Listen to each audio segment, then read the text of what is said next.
everybody, and welcome to Encounter Roleplay. My name is Will. I'm a D&D sex icon, and I'm back today with a new episode of Call of Cthulhu, Nameless Horrors, with the full cast and crew here. It's gonna be a good one. We're descending into a very deep, dark hole, and that could only mean good things for our investigators and players today. So, let's dive right into it. Let's go around the cast and crew. Let's figure out who we are, who we're gonna be playing today. Let's start with the delectable Redundant UK. How are you doing, my friend? I was wondering if you were going to say my name after that. I'm not too bad, thanks. I'm not too bad. Just basically getting a dice roller ready. I've got my regular dice ready because Roll20 decided to die. Yeah. I reckon we played a game called Cthulhu and lost. So, yeah, but apart from that, not too bad, not too bad. Busy prepping for the weekend because I'm going away to a LARP event. Which will have pictures and possibly videos and stuff like that. I might be able to share later. Oh, I like the sound of that. Excellent. And talk us through a little bit about Sloan, if you will. Sloan is a mystic kind of guy. He's a member of Caligula. He's been a member for many, many years. And he is a bit of a cult and stuff, and more of his hobby. He finds them fascinating. He researches them. He's probably one of the more learned in occult of the party, but at an academic level, you know, so reading books and stuff like that. Yeah, that's pretty much it. Just don't let him take a bite out of you, because he might discover something about your past you don't want him to. Incredible. We also have the delicious Donovan Forever tonight. Don, how you doing? I am great. I'm really excited about this one. It feels like we are kind of going right into the heart of darkness today, and I can't wait. I play Garen O'Kayan. He's a Catholic hitman, ex-priest, and he's starting to feel kind of optimistic for the first time. He feels like maybe God's actually on their side, and perhaps that's because he's starting to go a little crazy himself, or maybe he's feeling inspired. He did just find out that his sword is Excalibur, so that's not an everyday occurrence for him. That can't be a bad thing. Yeah, great stuff. We also have the very dapper Grimjack2 on 502. How you doing, Greg? I'm doing well, buddy. It is Wednesday, 1 to 4. It's where it's at. Also, let me see if I can do this. It is also Grimjack's 1-year anniversary here on Encounter Roleplay. I am 1 year old today. I am incredibly happy. It has been the best year of my life. I have had a fantastic time playing with you all. I hope I don't die today playing Kip Jolly Edwards. Let's do this. Let's have fun. Here's to however many more we can fit in before all of our characters die and we're really crazy on the outside. Great stuff. We also, of course, have the dandy Laugh Love Lindy. How you doing, Lindy? Hi. I'm doing spiffy and dandy. I'm super excited for today. I've been waiting all week for this, like every week, because I'm always just so excited about this game. I will be playing the lovely Lockpick Lou, also known as Lucille Jenkins. Wait, Poole? Brain melting, so terrible, so exciting. Yeah, my lovable, dirty little hobo who hopefully will survive this session and, you know, get to first base with Gerber. That's her, like, to-do list is, you know, survive first base. Amazing. And last but not least, we have the decent J. Peru Inc. How you doing, Peru?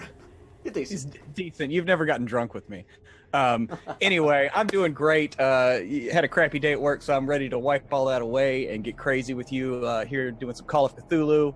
I hope I make it to 1 year, just like Greg. He's my hero. But I will be playing Felix Kruger, spy for the Symphony. He's caught between kind of a rock and a hard place. So we'll have to see what he does and how he does it. Let's get to that. I can't wait to see. Absolutely, let's do it. So, before we dive into today's game, I remind you guys that we are sponsored by dndice.co.uk. I, in fact, will be using the dice from D&D Dice today because Roll20 is down, so you hear a familiar clinking sound of dice being rolled. That's what you're hearing. You can go over to their website and you can save yourself 5% off on all of their dice and accessories using the coupon code EncounterRoleplay. Help support the show, and they sponsor us all of the shows that we do here, so thank them for that. Of course, you guys can interact with today's show while we're live as well. If you haven't followed the show yet, hit the follow button and join us. When we hit 20 followers, you guys get to decide something which happens next in our campaign. There comes in a cheer. Thanks so much, Mr. Poke. We'll get to that in just a second. Also, here's a tweet for you guys. 20 retweets, and we'll get another viewer decision rocking and rolling. And, of course, you can donate to affect the game by giving players nat 1s, nat 20s, wild magic surges, and worse. We're almost finished on the table of cursed items that you guys are writing, so feel free to go in there, add in some suggestions, and that will be this month's donation table. Let's fire things off by getting through these donations. Mr. Pokey gives 2 crit successes to Sloan, 2 for Felix, 1 for Garrett, and 1 for Lou. Everyone back to 3 successes to a chance to make it through. Thank you, my friend. And we also have a Wild Magic Surge for Kip to begin today from Scraticus, so it's going to be a good one. But I'll remind you guys of what happened last time on the show, in case you knew or in case you've forgotten, like me this morning, and I was blarily waking up and trying to remember what on earth happened last week. Well, I'll tell you, my friends. The party of investigators sent by an organization known only as Caligula returned to the mansion of our good friend, the Squire.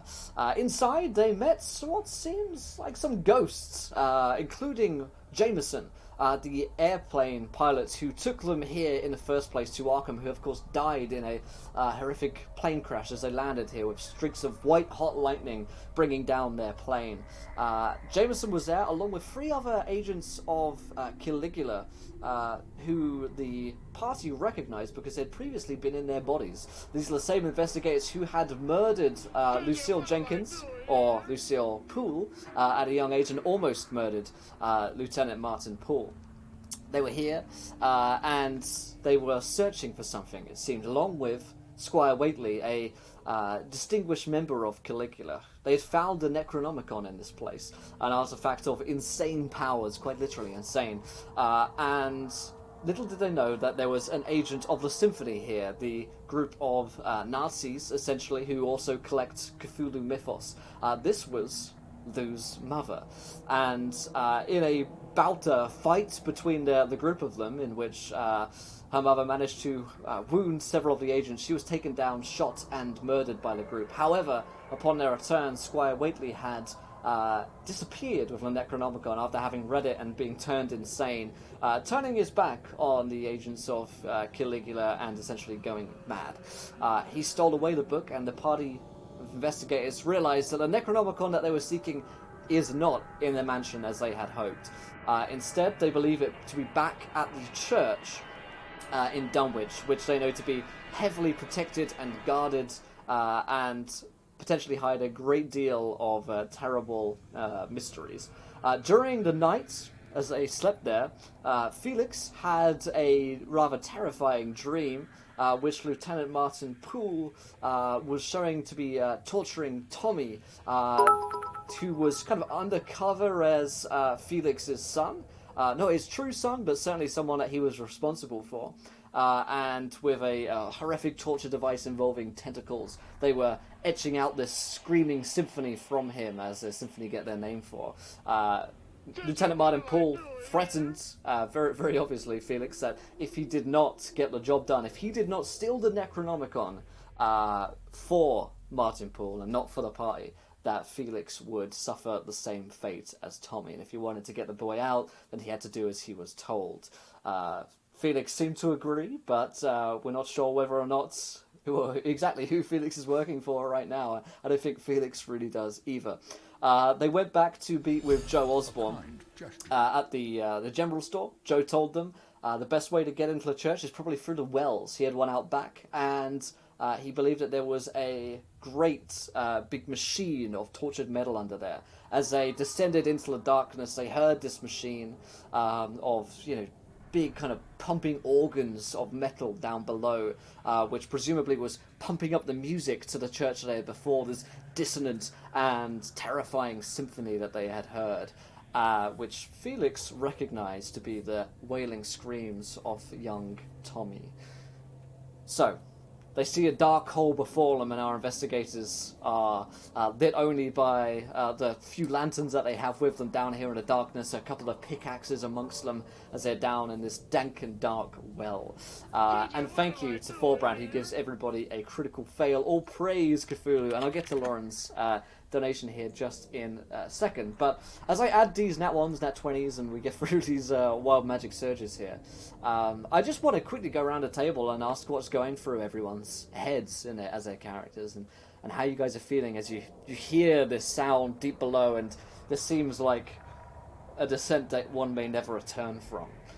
Sloan, what are you feeling here? Sloan is feeling somewhat vulnerable. He's not used to being in a situation that he doesn't have at least somewhat control over.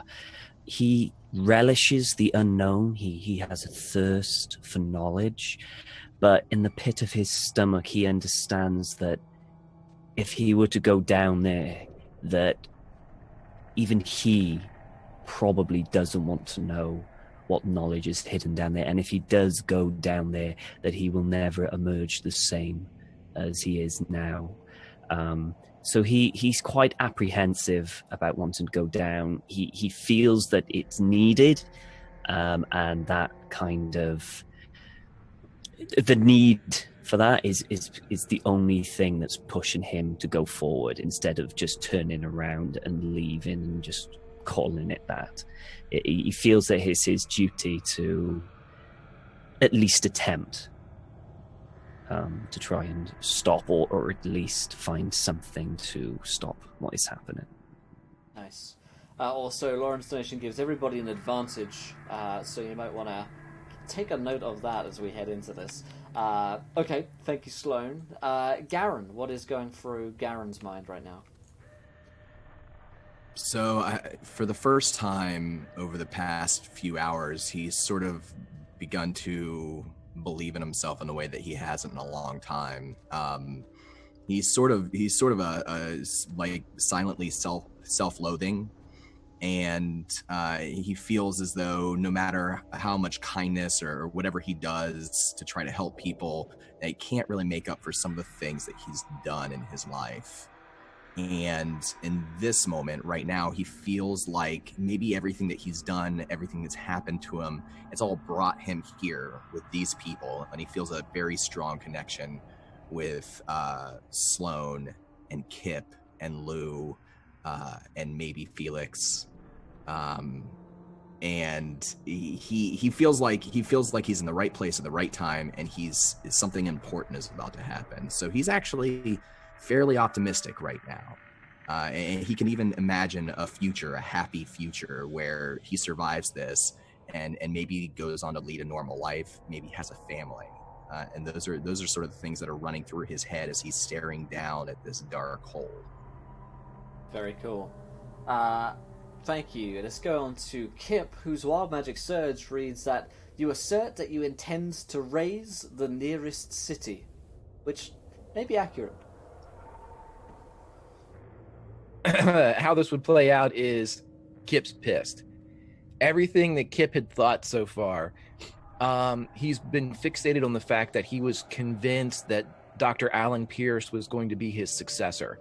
He was convinced that he was going to take over the shard of the cross of Christ, relieve him of his burden, and that he would carry it faithfully because he was a man of peace, whereas Kip knows his own flaws. Kip knows that he was assigned this because of his innate violence, because of his propensity to be able to dispense said violence without really thinking much of it at all. And this is dominating his thoughts, even with the approach of this, the music and the symphony, and perhaps an encounter that you mentioned they're not going to walk away from. He can't get over the fact that even though he cares for the people that are around him, he cares for Lou and Garen and Sloan and even Felix a bit, none of them matched the criteria that he had set in his own mind for his successor. They each have flaws that are akin to his own. they each have negatives. He was looking for somebody that wasn't a con, that checked all the boxes for pros, and that was Dr. Pierce. And that's the domination of his mind right now. He now understands that if it's to be someone here, he'd rather go down swinging, proverbially, and he needs to clear a path through here and find the successor for the cross of Christ, which is his bat, and he means to swing away. Nice. What about Lou? Lou is terrified. She is very scared. She's in a place that she hasn't been as long as she can remember, which is a lot less than she thought because she was dead for a while, and that's kind of scary. She's just, within the past 24 hours, relived her own death, her mother's death, and just a lot of painful experiences. And she and went through the asylum, her least favorite place in the world. But she is positive that forward is the way to go, that she's already been through all of this, even if she didn't remember it, so the only way she can go is forward. She can't go backwards because that's just stupid and reliving things. And the only reason she's able to move forward is because she's got her good friends and Gebe and Larry, and she's just really scared but determined to keep moving forward. And she's still thinking a lot about Mr. Martin Poole, trying to kind of figure out what his angle is, because there's a lot he could have done that seems well within his power to do that he didn't do until now. And she's like, interesting. So she's very introspective right now. She's probably one of the most quiet times she's been. But she's pretty much just scared and introspective. Okay. And Felix, what are you thinking? Felix, I mean, the thing about Felix is he's always searched for a place to belong, and he thought that he had found it in this organization that took him in, trained him, put him in a place, gave him a job to do, gave him purpose. And then this group of wacky people come along and kind of undercut that and break the fantasy of what he thought he was part of. And then he gets the realization that the people that they work for are just as bad from what he's seen. And so he doesn't really know what to believe. But with his recent occurrences of interactions with Martin Poole, he's coming close to some decisions. So as they head towards this final destination, Felix, who's always been kind of like twitchy and whatever, he has a bit of he's made up his mind, and so he's kind of focused, and he's not as twitchy as he usually is. Okay. He's kind of determined. Okay. Also thinking Mr. Pokey gives an extra nat 20 to Kip as well. And Felix, your wild magic surgery from Kiana is anyone cutting a target with a blade is paralyzed for 1d4 rounds, which I'll take a note of, because there may be some cutting in our future. Wait, as in anyone around me? Yep. Anyone cutting you with a blade. Oh, cutting me with a blade. Okay. Yeah. Interesting. Yeah, could be useful. I'm coming for you, Garen. So let's dive into things. The large kind of hole is above you, from which you hear emanating the sounds of tortured metal and wailing. It sounds like someone down there is screaming, and not a nice kind of scream either.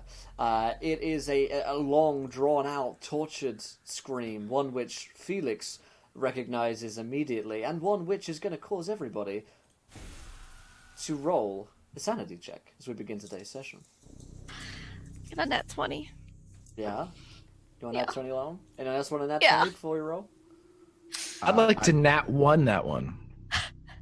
Yeah? You want a nat 1 a sanity? I can do that. Anyone else? Roll mine. I went ahead and rolled. I passed my sanity check. I rolled a 34. Nice. Garen passes on a 61. Nice. Oh, I rolled a 53. How are you so sane? I have like half your sanity. So Kip's going to lose 7 points of sanity on his D8 here. I'm using rolls.org at this point, which allows me to roll any size of dice, which is quite nice. So Kip, you drop 7 sanity, and your temporary insanity, which we'll give you here, is that you're pretty obsessed with the sound of this scream. You want to get closer, you want to hear that scream. It's actually a melody, you realise. It's a fairly intricate one as well, one which kind of dives in and out, and yeah, you like it. Do I feel like I want to add to it? Like maybe get down there and you could do with a put my scream. own instrument? Yeah, you could definitely add to it. You feel a little bit worried that maybe you wouldn't be good enough because whatever this song is truly intricate. You know, you're listening to Vivaldi right now. This is not just any local tune being played down the bar at an acoustic open mic night. This is a real deal. Also, I think that's 2 wild magic surges for you there, Kip. From Isreaver. Thank you, my friend. We'll roll those in a second and look those up. The hole before you is about 20 feet in circumference. As you look over the edge, you don't see anything. It is darkness, which would lead you to believe that it's a pretty damn deep hole.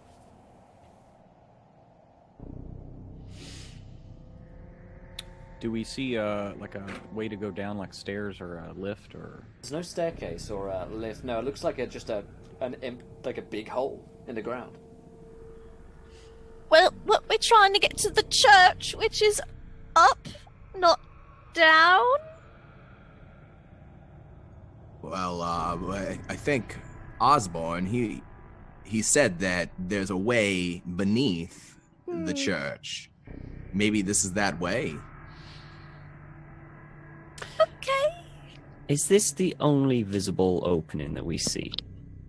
It is. You've just kind of busted. You're like 10 feet wide, like corridor tunnel that you came down in the well. You broke through that sort of wet clay wall with your pickaxes, and you got the hole before you. It looks like this isn't the traditional entrance that someone would use to get down here. This looks more like, as you look down at, like a big pipe.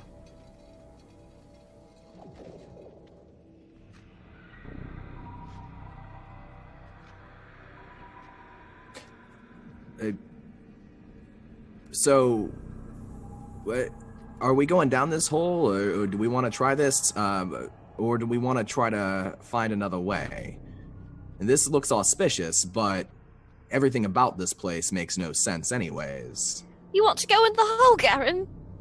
I do.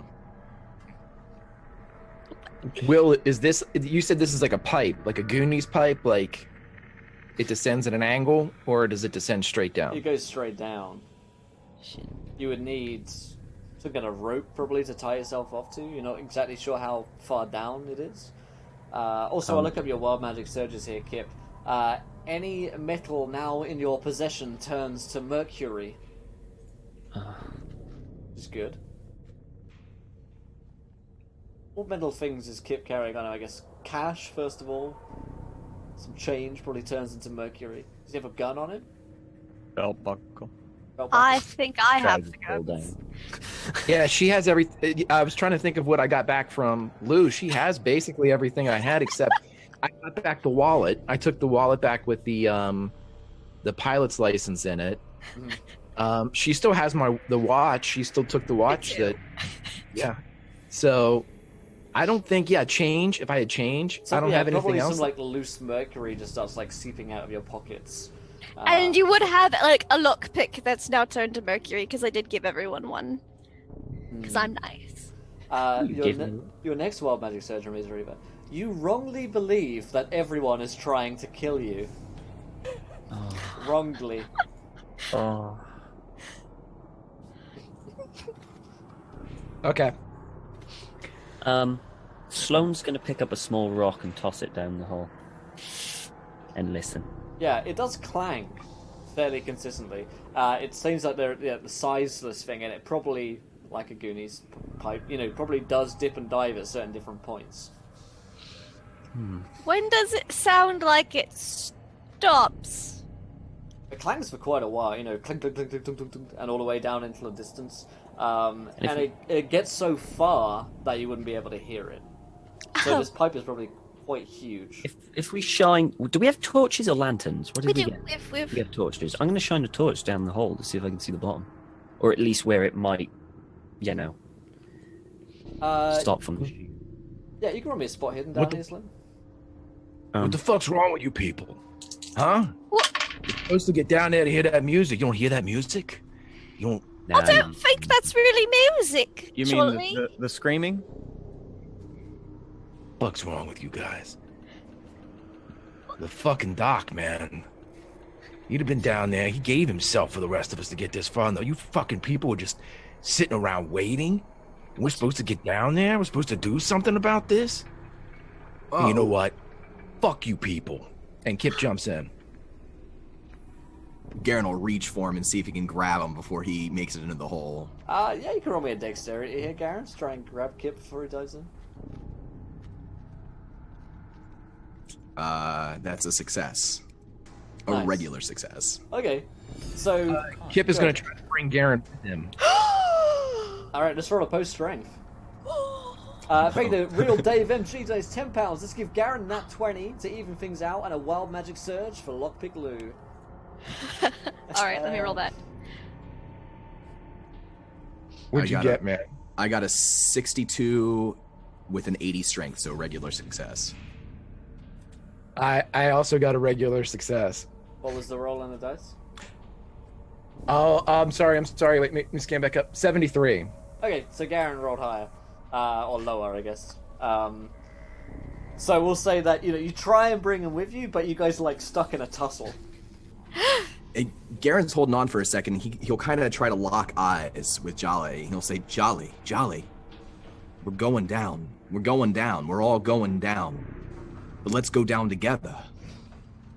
No, fuck this, man. You guys are slowing me down. We got to get down there. Doc's already gone, man.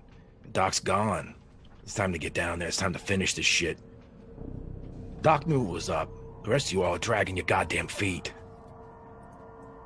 Are you coming with me, Garen? You want to come with me? Or what are we going to do here? See who wins? The blade or the fucking club?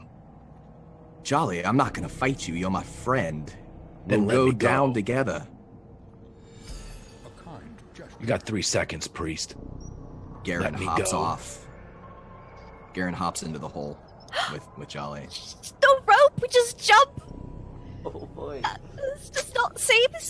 It's wide enough that we can spread out and kind of shimmy down, right? Oh, yeah, so you're 20 feet circumference. Are you trying to shimmy or are you just jumping in? Oh, I see. So there's no way to climb down into it. It just, it's possible that you could try and climb down that. Yeah.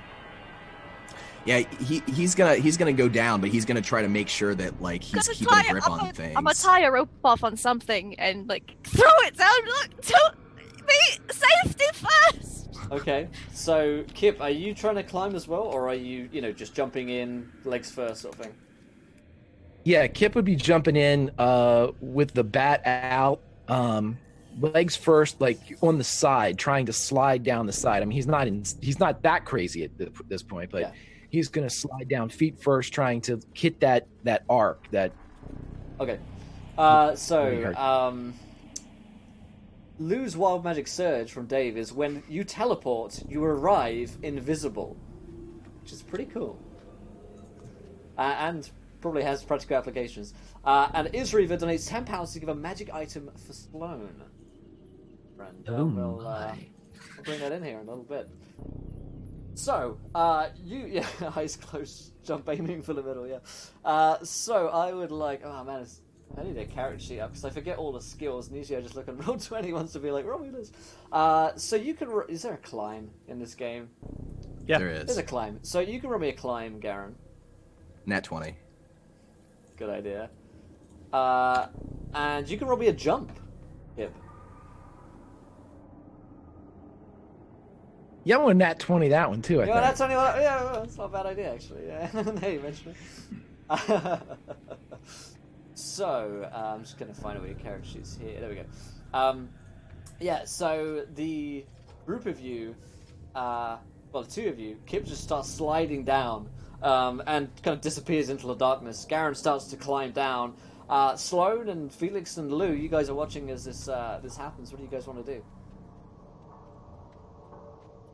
So we're Kip in the dock like an item. Like he really likes this dock that y'all used to run with. I don't know. Anyway, I see Lou tying off a rope, and I'm waiting for her to tie a rope off. I don't think that's how that worked, but they was good friends.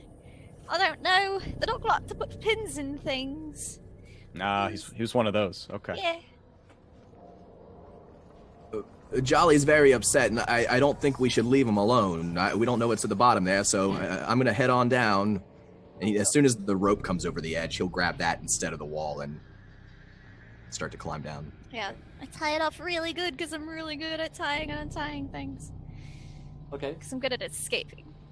So Lou and Felix and Sloane are going down by ropes as well. Yeah, Lou will follow because she's like, well, I don't want you to go. You both to go down there. It's just, okay, I'm coming.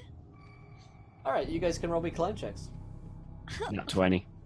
What's my climb? I'm actually a hobo, so I have some points in climb. I'm gonna try to roll it. I'm gonna nat 20 that because I know. Braver than I, Lindy. Braver than I. I rolled a 15, which is a hard success.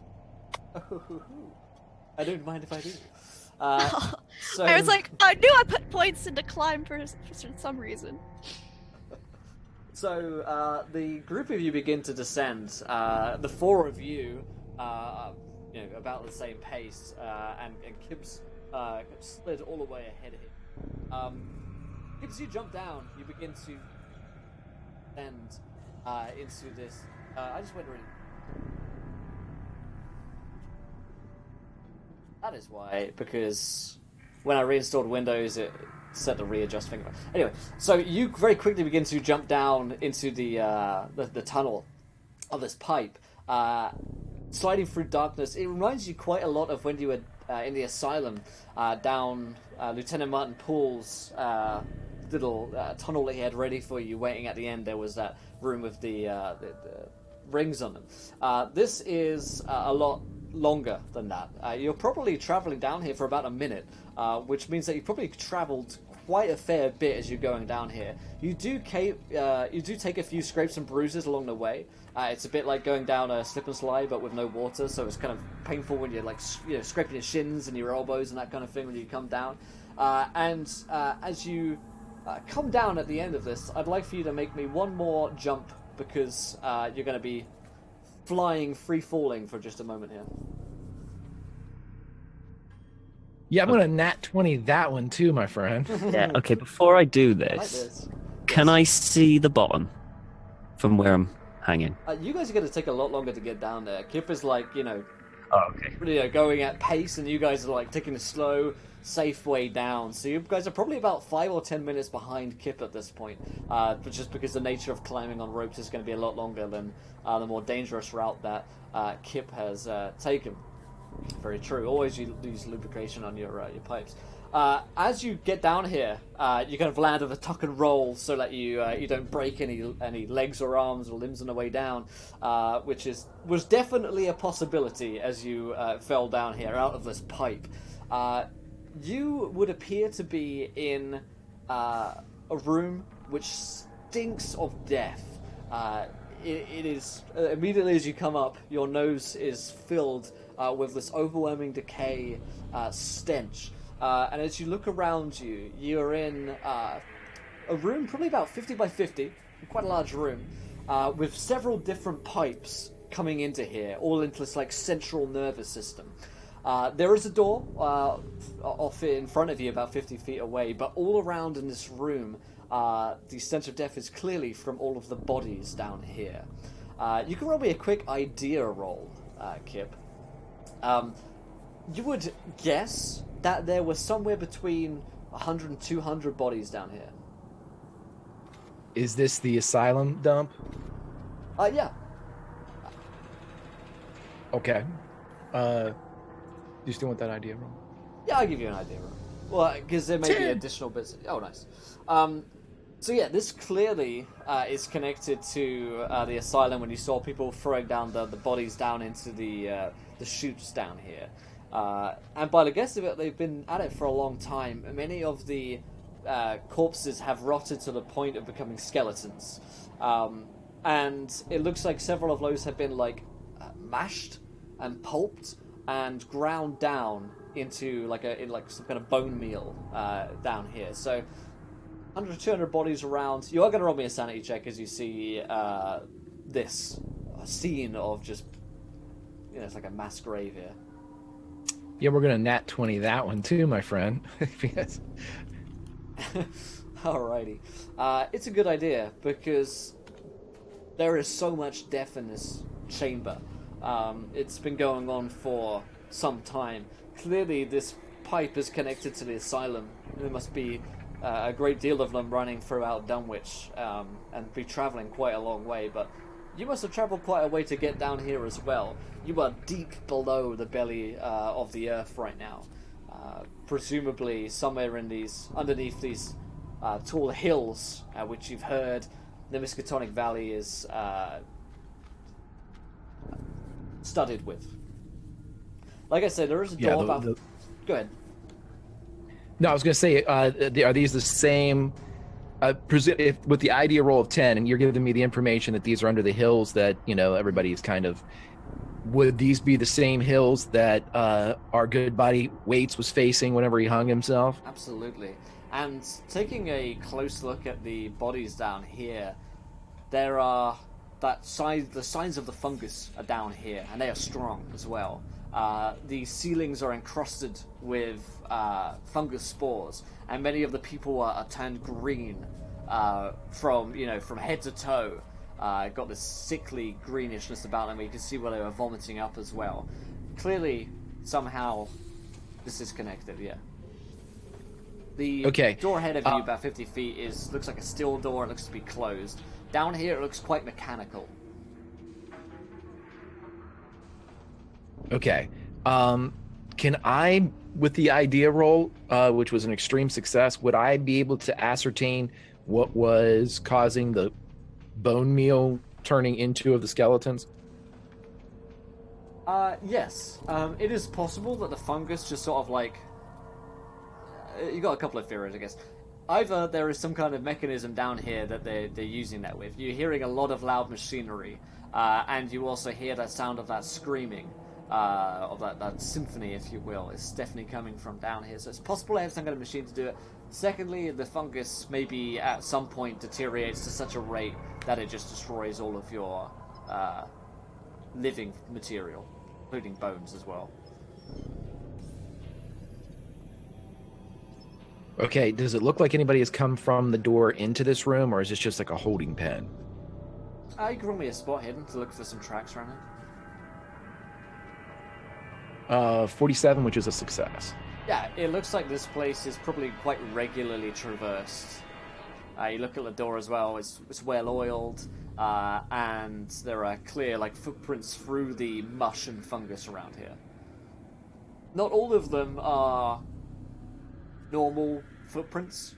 They seem to have a trail after them, and some of them are more like sluggish prints of one long slug-like foot rather than human feet.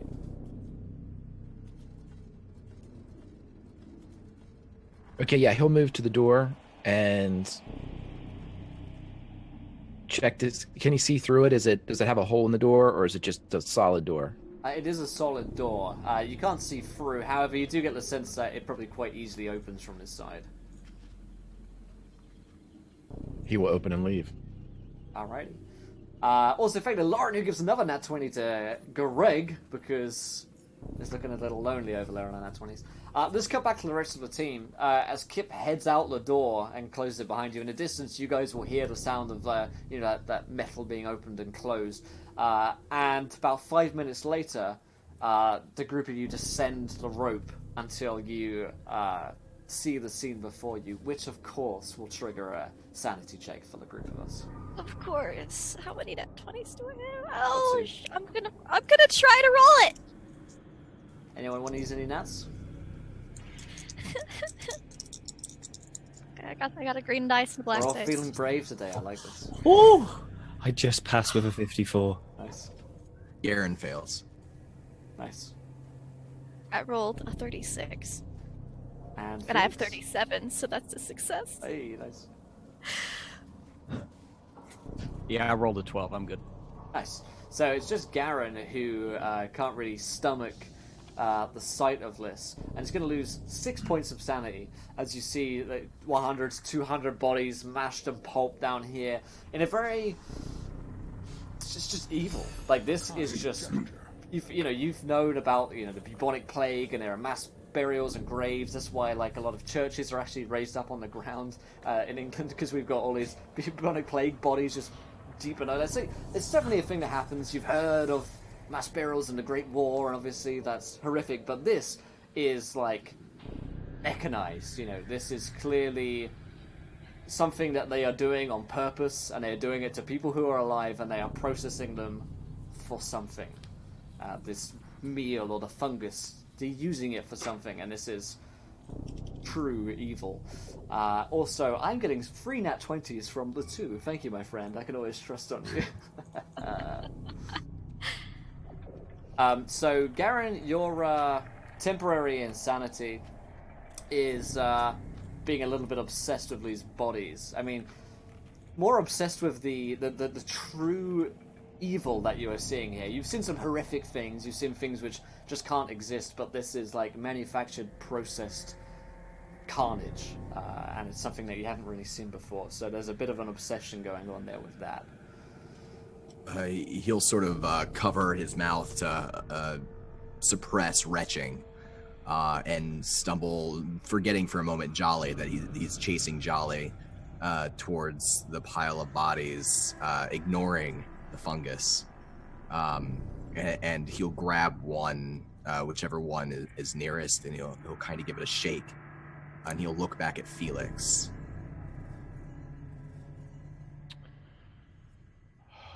Oh my God, what's going on there, man? This is what your people do, Felix. Your people did this. The Symphony did this. I Do don't you know. see it? And he holds up the body.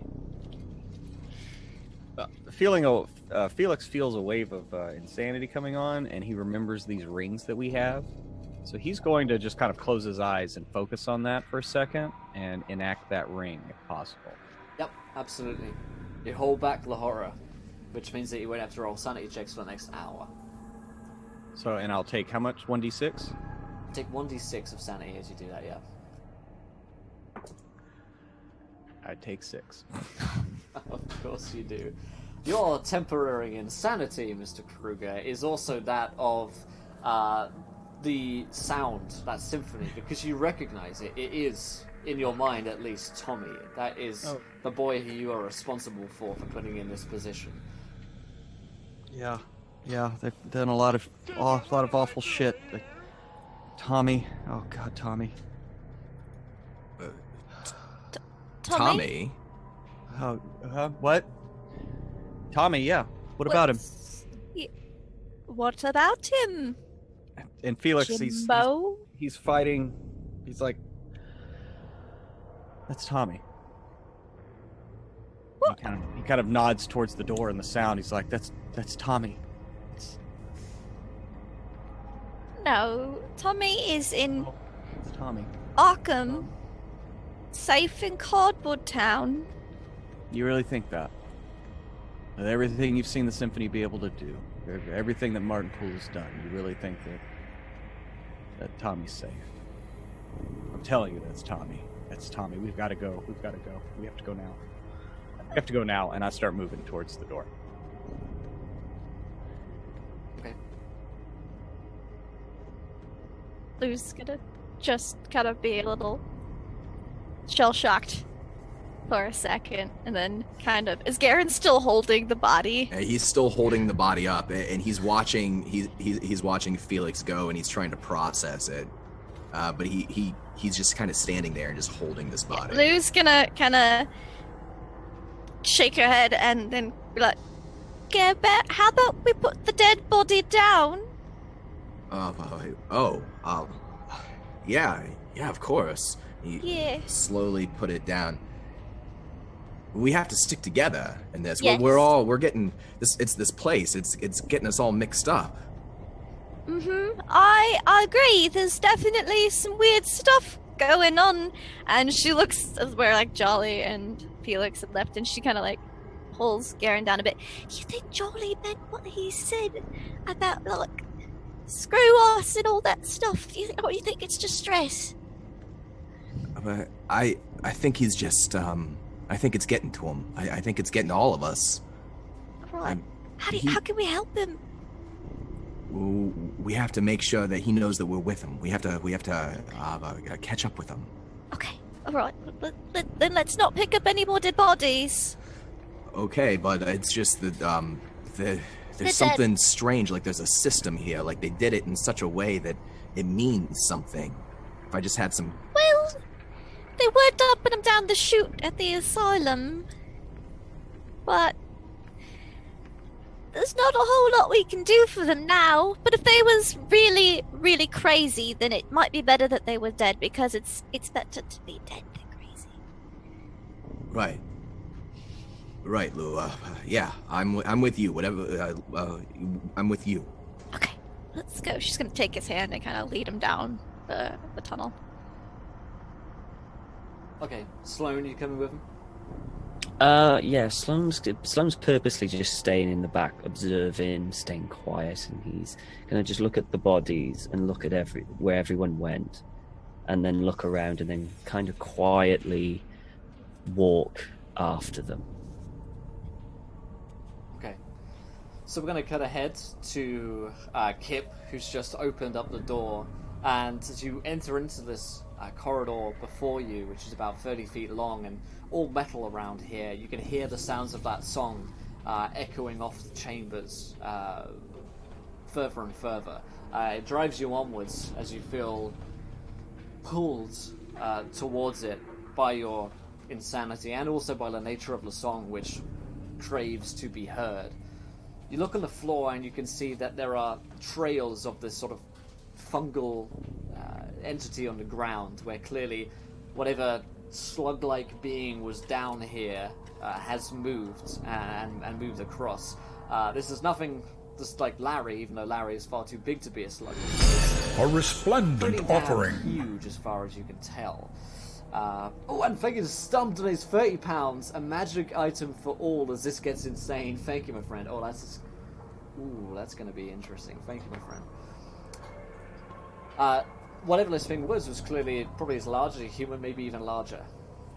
And it's probably been down here a few times as well.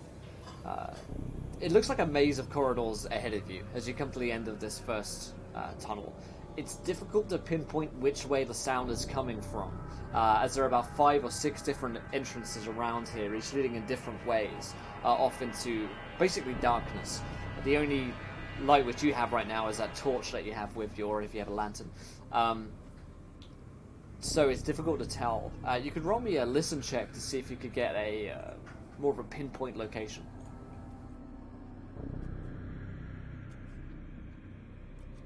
27, and I think my listen is a 40, so that is a success. Nice.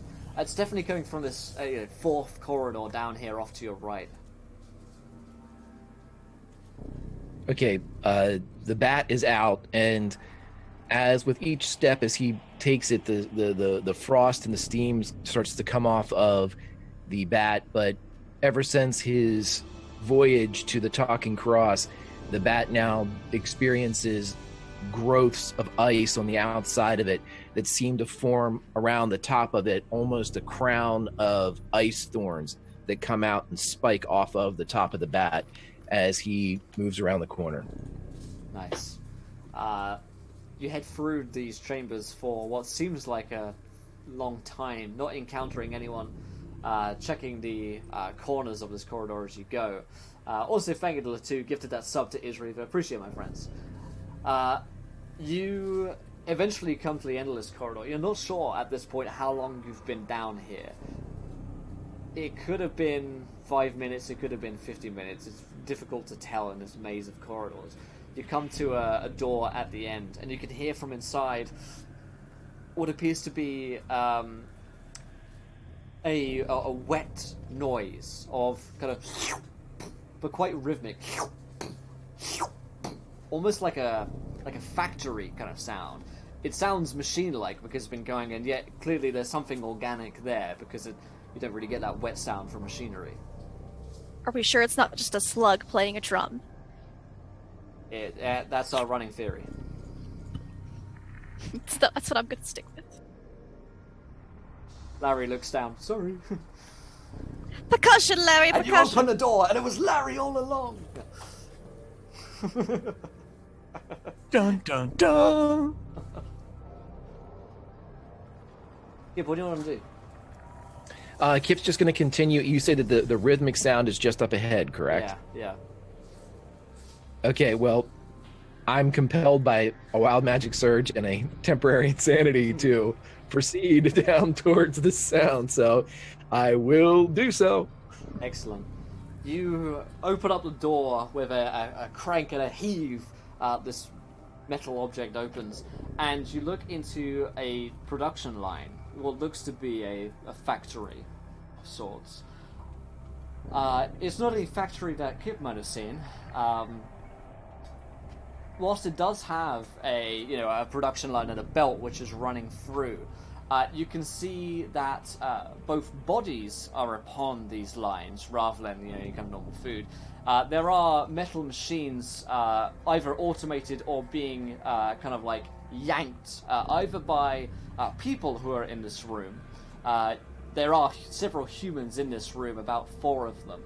And the figure who appears to be the overseer in this factory, by the way, this is like as large as a hangar, like a air hangar right now. This is a fucking huge room. The overseer appears to be a large, very, very slug-like creature. It has one long foot, essentially, like the end body of a slug, and it ends in a human form. So it's almost like a centaur, but the bottom half is slug and the top half is kind of like human, where the flesh has kind of melded together. It looks like it has been stitched and created together by hand or perhaps by machine. Fused these two bodies together. The bottom half of it is green and fungal, and wherever it moves, you can see this green fungus coming down from it, like the trail that slugs leave, except from far more putrid and evil. The top half as well of this man's body, his face is twisted, and where there were once eyes, 2 stalks, like a slug's, protrude out and look around. At the end of those stalks are eyeballs, which appear to have been placed on. The eyeballs themselves are different colours and different sizes, which would suggest to you that they are from different people. His body itself is covered in the wet, slimy trail that slugs leave on them. It also carries with it a very simple but crude-looking whip, which is used, as you are watching, to attack the different humans who are around operating the cranks, who are to be very drone-like. They remind you of the creatures from the asylum. They themselves have these long, distended arms, and they just are drone-like, performing their task, cranking and yanking and soaring at different intervals, as these human bodies coming down from pipes along this belt are being used, sliced into different sections. Some of them, organs are being removed, being placed onto different belts. This is very clearly a very clean operation. In the sense that they all know what they're doing, and they've been doing this for a very long time. You step into this chamber, no one immediately is looking at you. It is large, there's a great deal of machinery around, much of it is very brutal. You'll see, like hacksaws around, essentially guillotines as well, but smaller ones used to, chop up different bits like fingers and the like. And they all go off onto different belts, so different parts are being sent in different directions into different pipes. So it looks like this is a central command system or nervous system here as well, where the other room was used just to store bodies. This is where they get sent. It looks like only the freshest bodies are being sent in here. You can run me a sanity check. Did I not say that? You run me a sanity check. I was going to use a nat 20 on that one because this one's going to be a mother effer if you feel it, because I can't imagine. Roll a D100, right? Okay. Does Jolly recognize any of the drones or any of the bodies that are around here? There are so many bodies, right? As they're coming through. If you were stand here and watch for about a minute, and it is large enough that you could just like hide behind a piece of machinery, the drones aren't moving. The only thing that seems to move around is the slug man, who has the whip with him. Occasionally he does the rounds, but you can fairly easily watch this. You don't recognize any of the bodies immediately, but you could roll me a spot hidden to see if you spot any heads. We got the Wild Magic Surge for Garen. I'll look that up right now. I believe that was 3166. Thanks, Andrew. It was a 95. I did not spot anything. There are different bodies coming through here. What I will say, though, if you're just on the head rack, if you will, is that there are bodies from different... looks like different times. People are dressed in different ways. They are being... you see a guy like a Edwardian sort of outfit in here, as he's stripped off at one point, as these knives are used to just like slice and eviscerate the bodies. And another guy, looks like he could be even as old as like a legionnaire. This place, the bodies are not all just people from current times, it looks like, but you do spot people from the 1920s, or at least dressed like they're from the 1920s.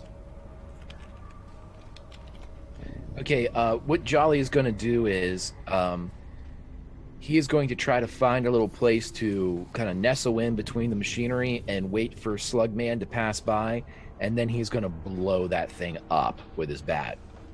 All right, we will get back to Kip in a minute then. As you start doing that, we'll head back to the other group, the four of us. Garen, your Wild Magic Surge reads that the next meal you eat induces raving paranoia.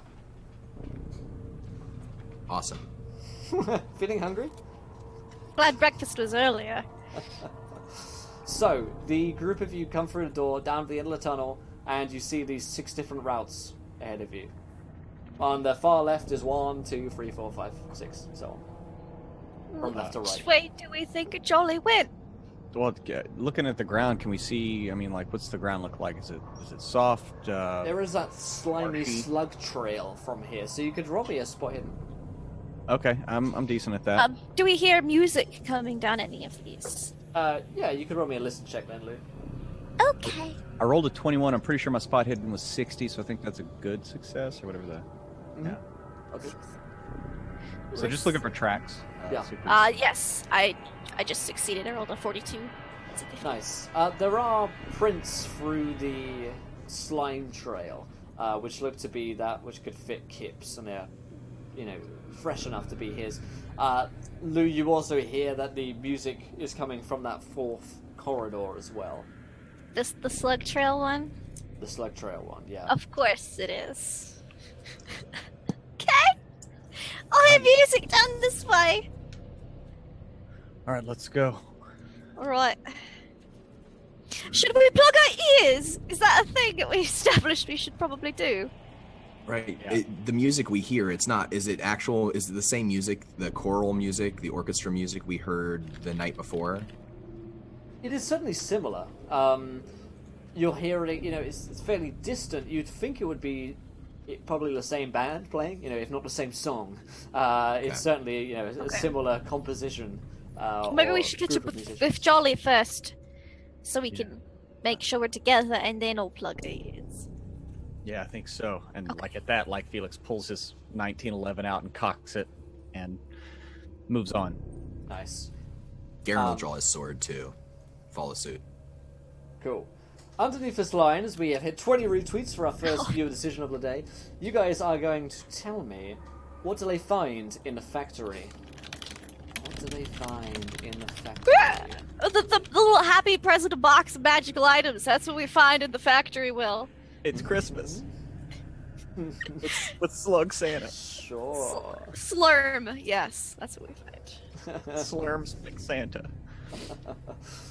So the group you head down a corridor, and it is difficult amount of time. It's difficult to say how much time you guys have spent down here, but eventually you do come to a door from which you hear this rhythmic sound coming from within. Larry, stop playing that drum. Oh, you're not. Okay. It's a weird noise. Maybe we should be sneaky. Is this the way? Where through there? I'm pretty sure I see Kip's his boot prints. Oh, I hope he's being careful. He looked like he was ready to go off. Garen, he jumped down a fucking tube. I'm surprised you made it, honestly. I don't think he's gonna get more careful after that. Did you see the look in his eye? You know this guy, right? I mean, he told basically all of you to F off. I've never seen him get that worked up before. Never. Close, but not that bad. All right. Well, would Felix, you wanna go in first? I thought you'd never ask. And Felix will take a stance and sneak into the door. I'm gonna go ahead and try to. The best thing is this isn't even us out of character. We've all just go on, Felix. I hate you guys for hating me. I rolled a 20, so I know that passes. I'm pretty sure my stealth is 60 also. Yeah. Nice. So we're gonna cut back to our friend Kip at this point. The poll is up, by the way, guys, so you can click on desktop or mobile to vote on it now. So Kip, you are looking to get close to the slug creature, is that correct? You said that he was making the rounds, like he was kind of going around. I'm assuming a catwalk, a raised where I came out, and then there's like the factory floor or whatever. Absolutely, yeah. Yeah, he kind of just got back into the shadows of the various pieces of machinery, and he was going to wait, and whenever the slug guy passed by on his rounds, he was going to absolutely clock him from behind. Nice. You can roll me a stealth check. Kind of watching the eyes as they, bobble around, yeah. I'm going to roll this one, so I'll be sure to screw it up. No, I didn't. Hey. Yeah, I rolled a 34. I have a 30 stealth, and I'll spend those 4 luck because I want to be not seen. Nice. The creature draws towards you, unaware that anyone has entered into its lair. You see now the thick, muscly body that it has, the kind of gloopy mess of its undercarriage and the fungus which it draws behind it. The mouth of the creature is still that of a man, and you can see that it kind of dribbles with the fungus at all times, just kind of dripping down and out from its mouth. So, Kip, as it comes towards you, you strike from the darkness. You can roll me an attack with your weapon here. Yeah, I'm gonna nat 20 this because I want to blow it up. I'm gonna double dice and blow this shit to pieces. Absolutely. So I will tell you it'll be 2d8. Oh, that's nice. 4. That'll be 16 damage as he swings from with the first swing, aiming directly for Sluggy McSluggerton's head. 16 points of damage, yeah? 16, yes, sir. Nice.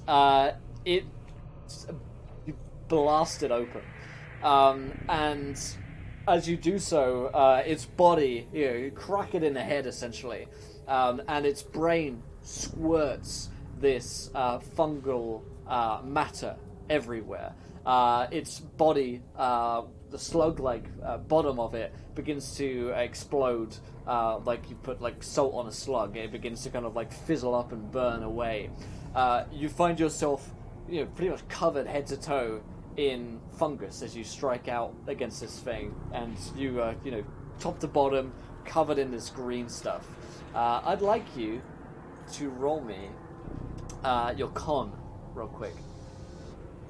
Okay, harkens back to the first episode where I had a wild magic surge that kept me from being poisoned by any ingestibles or things that I could smell. So, does that give me any type of bonus on this It's more one? of an acid burn than a poisonous one.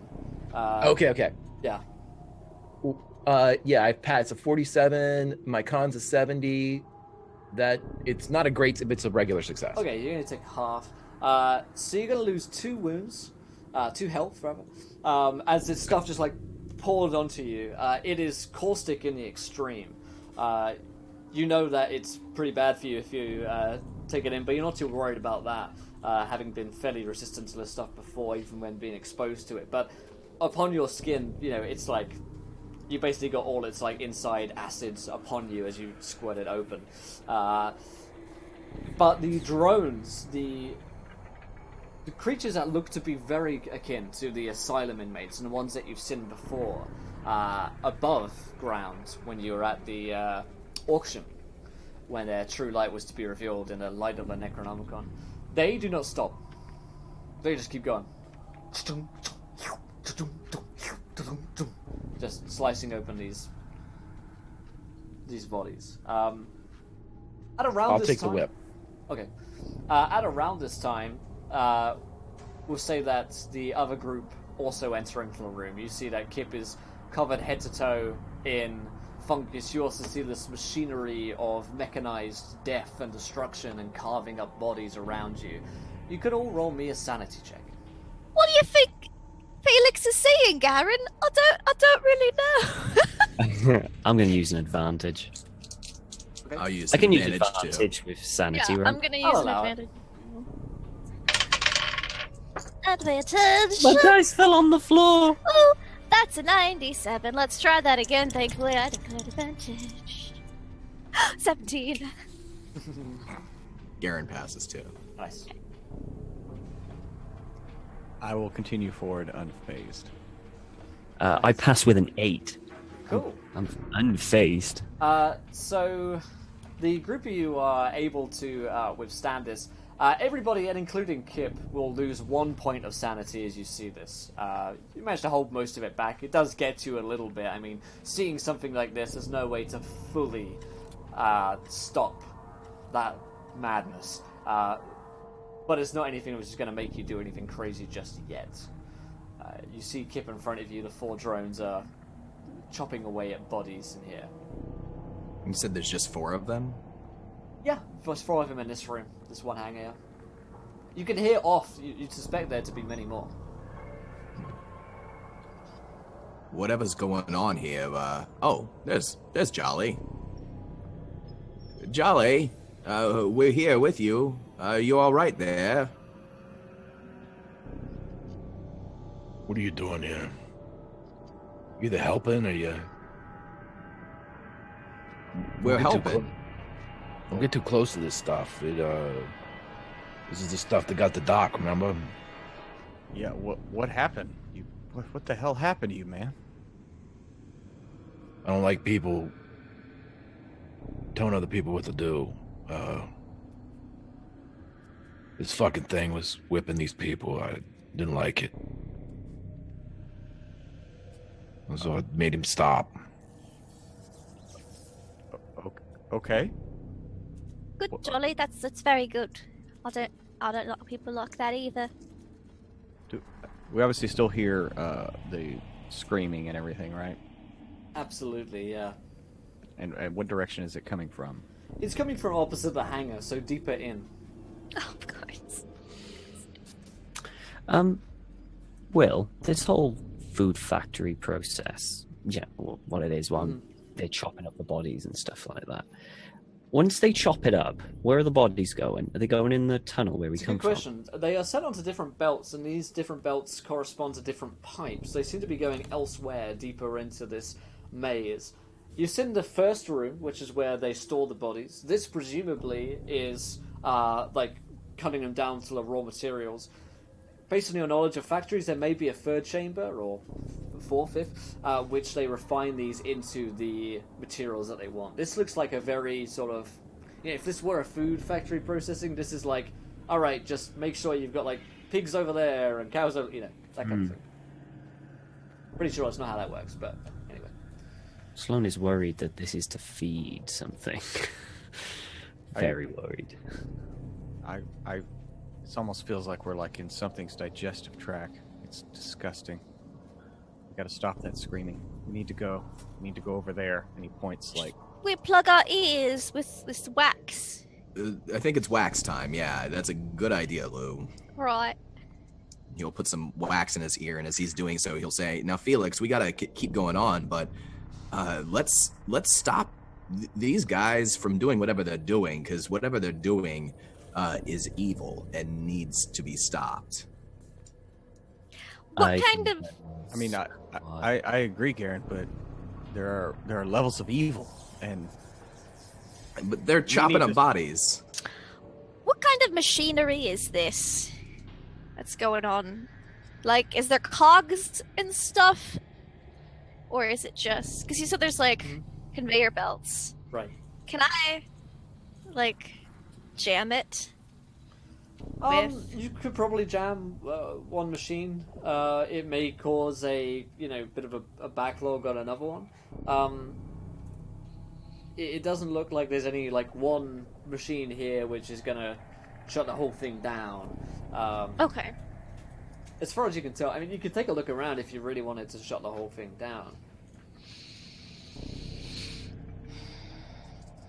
I mean, do we want to shut the whole thing down, or do we just want to like create a backlog and keep going? Because I feel like the longer we take, the worse it's going to get. I feel that we do nothing. We do not want to draw attention to ourselves. I agree with that guy. We leave the workers alone. We leave the machines alone, and we continue.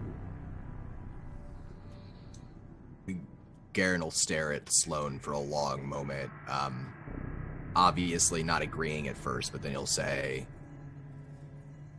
"You've been straightforward this entire time, Sloan. You got a good head on your shoulders. If you think we should go on, let's go on. But if we have the opportunity to come back here at any point to stop what's happening here, I want to, whatever this place is, whatever's going on, we need to shut everything down." I just do not want us to draw attention to ourselves. And surely by stopping the workers, stopping production, that is exactly what we will do. I think you're right. I think you're right.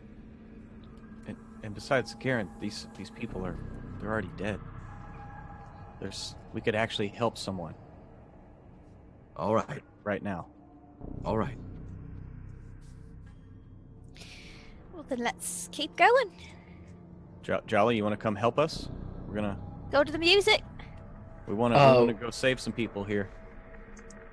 Would Jolly still be under the effects of the wild magic surge and the temp insanity? You could roll me a power. Shit. 44. Yeah, power 65. So you can sort of break out of that malaise for a moment. Yeah. Yeah, all right. Yeah. Yeah, keep moving. It's a good idea, yeah. You Don't want to step in any of this. Yeah, you want to take the first leap? Don't want to what? I'll take the leap. Yeah, you got the gun, Felix, so... Start moving across. I'll be like, he's got a gun and I'll pull out 2 others. It looks like a lot like my gun. It's a good gun. You should, wherever you got it, it's a good one. Yeah, I found it on the ground. Oh, I wish I had a gun. Sure hope I don't need one. Hope you can live with your... I have 2. You can have this extra one. Okay. Shake some mercury out of his pocket. Thank you. Yeah. You're headed out, and you head over to the other side of the factory, along where the kind of raw bodies, the whole bodies, I suppose, are being taken through by several of the drones, who pay zero attention to you whatsoever, just slavishly hack away. You do spot something as you're headed towards the door out of here, however. You spot your own bodies coming through. Okay. Who wants to roll me a Coming. sanity check? Oh wait, everyone does. They come through the pipeline, out from presumably the storage room, and onto the pipeline before they've hit any of the chopping parts. So you've got whole bodies at this point. Shit. I failed. Okay. Don't shit. We need you upright. At least he's got a dress on. So. And Will, I'm sorry. Go ahead, bud. I was just gonna say Felix is gonna be like, guys, and he'll point to his ring. You're like, remember, you could protect yourself. I feel like I want to wait for the music to get louder. It only lasts for an hour. Will, can we get to the bodies before they get chopped? Yeah. Can I do that? Yeah. Who failed sanity checks first of all? Oh, I gotta roll once. I did. I'm doing mine with advantage. I'm going with advantage with mine. Nice. Garen passed with a 31. Nice. I failed. Fuck, baby. 86. I failed. Was that a good fuck baby or a bad? 28 on the second roll. Get fucked. Yes. Woo. So sorry, did Lou succeed or fail? Lou failed. And Sloan? I rolled in the 80s. I failed. Yay! I rolled in the 80s too. Okay. Fuck the 80s. Fuck the 80s. So, Sloan, you lose 2 points of sanity as you see this. Okay. Lou, I've got bad news. You lose 8 points of sanity as you see this. Yeah, I'm high rolling today. That is a perma insanity for me. Excellent.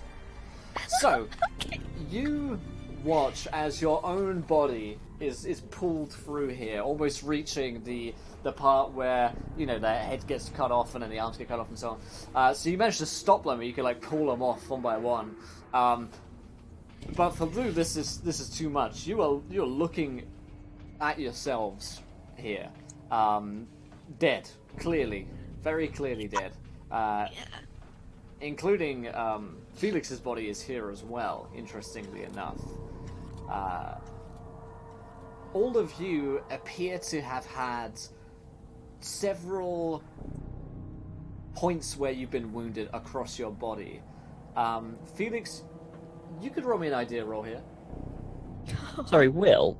The bodies of the others, apart from Sloan, do they consist of the same injuries that were of the bodies within the mansion? No, they are different bodies for sure.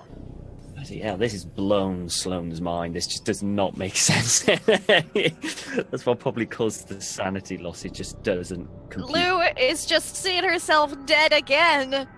And, yeah, can't handle. A resplendent offering. Yeah, I rolled really high on my idea roll. I'm pretty sure I failed. Nice. I found an Israel of £20, 2 boss monsters. Sorry, guys. Or am I? Beautiful. Beautiful. So,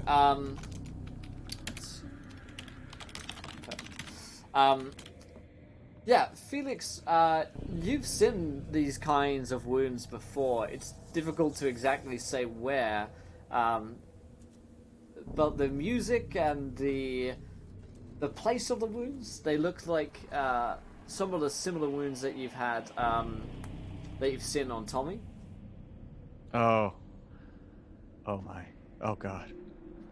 And he sees his body while everyone's pulling theirs off the conveyor belt, and he just starts not running, but walking much faster, doing the mall walk. Mm-hmm.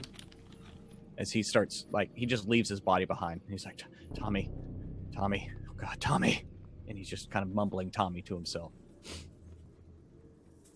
The bodies, do they have, are they wearing the same clothes that we're wearing? How close to us do they look? They certainly look similar. You know, there are tears in your clothing where there aren't on theirs, and so on. Sloane's still in a dress. Well, actually, it's interesting. Most of your clothes have been opened up, so that you are almost naked. In order to, it seems like, perform wounds upon you, and to perform torture upon you. It looks like several insertions have been made with blades into, you know, your like chests and across your, you know, your torso, where it looks like you've been. It doesn't really look like a stab wound. It looks different than that. It looks more circular and more like I don't know. Yeah, just more circular, Surgical? I suppose. More surgical, perhaps. Yeah. It doesn't look like any blade has done this. It looks more animal, more like a mouth has, you know, has bitten onto it, and yeah, it looks more like bite marks than anything else. So it looks like you've pretty much been opened up, or the clothes have been opened up in order to get to that more readily, and presumably this is the cause of death as well, and then placed upon these. It looks like you were all tortured and killed. Doesn't matter. Doesn't matter. It's not us. We got to keep going. What's my perma insanity, Will? I hate to ask, but Let's get to that in a second while I have a think. The 2 donates £10. I would like to offer help. A wild magic surge for the first 2 who volunteer. I'll take it. I'll volunteer. Alright, so that's Kip and Lou. You roll me D10 Ks. Okay. Will, could you do it for me, bud? Yeah, I'm sure thing. capable. All right. You got 4852 rather. I got 7892. Ha! That's funny. So Kip, ordinary water is incredibly impressive to you. Yeah, you're an easily impressed kind of guy. And Lou 7892. Oh. I don't like that's that. so good. What is it? This is so real. Oh man. When you die, you are immediately resurrected 10 D100 miles away. What? That's perfect because that's kind of happened. It has happened. I love it. It's because I picked up Mom's necklace. You know, I don't know. Would that be a version of teleportation? It may well be. It may I'll well be be. invisible. Wow. That's so cool. Alright. If you guys watched like 2 episodes ago, like fuck, man, like that Wild Magic Surge. All right, your permanent insanity, Lou. Yeah. All of this has just broken Lou. How much sanity is she on total right now? 28. 28, yeah. And your starting was in the 50, 45? I started with 45. Yeah. So you have, you know, your mind was already pretty snapped, and now you are down to like the 25% of what should be like a healthy and normal person. This is almost too much for Lou to take, especially all in one go. And there are very few people that you trust or you can feel like you can retreat to. Your will they won't they with Lieutenant Martin Poole, you know, whether or not you trust him, whether or not you can speak with him, you know, he is a person who has managed to survive with his mind intact throughout all of this. Everyone else around you is turning insane. You're going insane. He is your father, and he did try to save you. Lou, your permanent insanity is that you trust your father just implicitly. Paul is the only person who's going to be able to save you at this point. Okay. Man, I really should have crit that one. Wow. All right. This has been great. This has been fun. Cool. I'm fine. Good. Headed towards Just the gonna door mute out so the I can scream. hangar. It's fine. Yeah, no worries. It's good. Just get a little scream. Will, is the doc's body with all of ours? No, the doctor's body is not with yours. He puts the Fernier away. Cool. Anyone want to look at the bodies anymore, or are we headed out? I do kind of want to check out Garen. Like, not like loot him, but because we are there. I just want to kind of be like, this is really bad, but I'm curious. Lou, we gotta keep going. Okay. Yeah, no, that's fine. We gotta get to the stuff. Tommy. Yeah, Tommy. Yeah. This is fine. It's fine. Just died again. Did you see that? He's gonna look really uncomfortable and turn and walk away. It's fine. And Faggot Konigstein, £10. Oh man. It's so funny you should say that. Okay. Amazing. I'll get to that in a bit. So, no players look at that. That's spoiler material. So, the group you headed out of... Who's headed first out of this door? Me. Of course Who else? You are, Felix. Of course you are. So, you head out into another corridor. It's dark down here. There are trails of these slugged people all around. It looks like there are multiple of them. You can still hear the rhythmic sound of machinery being pumped around here. And you can hear... Now you can recognize that as the pipes are all around here, the sound around you is that of like body parts being shuttled around via pipe systems around here. There's that. You come out into another corridor with, and again, 6 different openings. The sound of the symphony is still wailing along in the distance.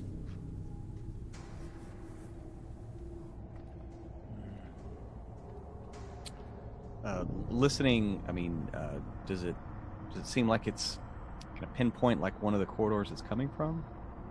Yeah, you could roll me a listen check. I'm gonna do that. Before Lou left the room, we had like clothes still. Can I see if other Lou had anything in her pockets? It looks like all of you were stripped of possessions. While you had your clothes on you, you didn't carry anything on you. Alright, well then I'm with Brian. Or if you did, someone nicked it. So I rolled a 19, so I know that's a pass. Nice. So I think mine's 16. Yeah, it's coming from the first corridor. That sound is definitely getting louder. Okay, then Felix might... Yeah, he'll wait, like, he'll stay at the first corridor and look back till at least one person sees where he's going. And then head off. Okay, you guys Kip follow? would be the next. Kip would be pretty close to Felix. He knows that Felix is a lot stealthier than he is, so he'll give him that 20-25 feet, but he's not letting him up there alone.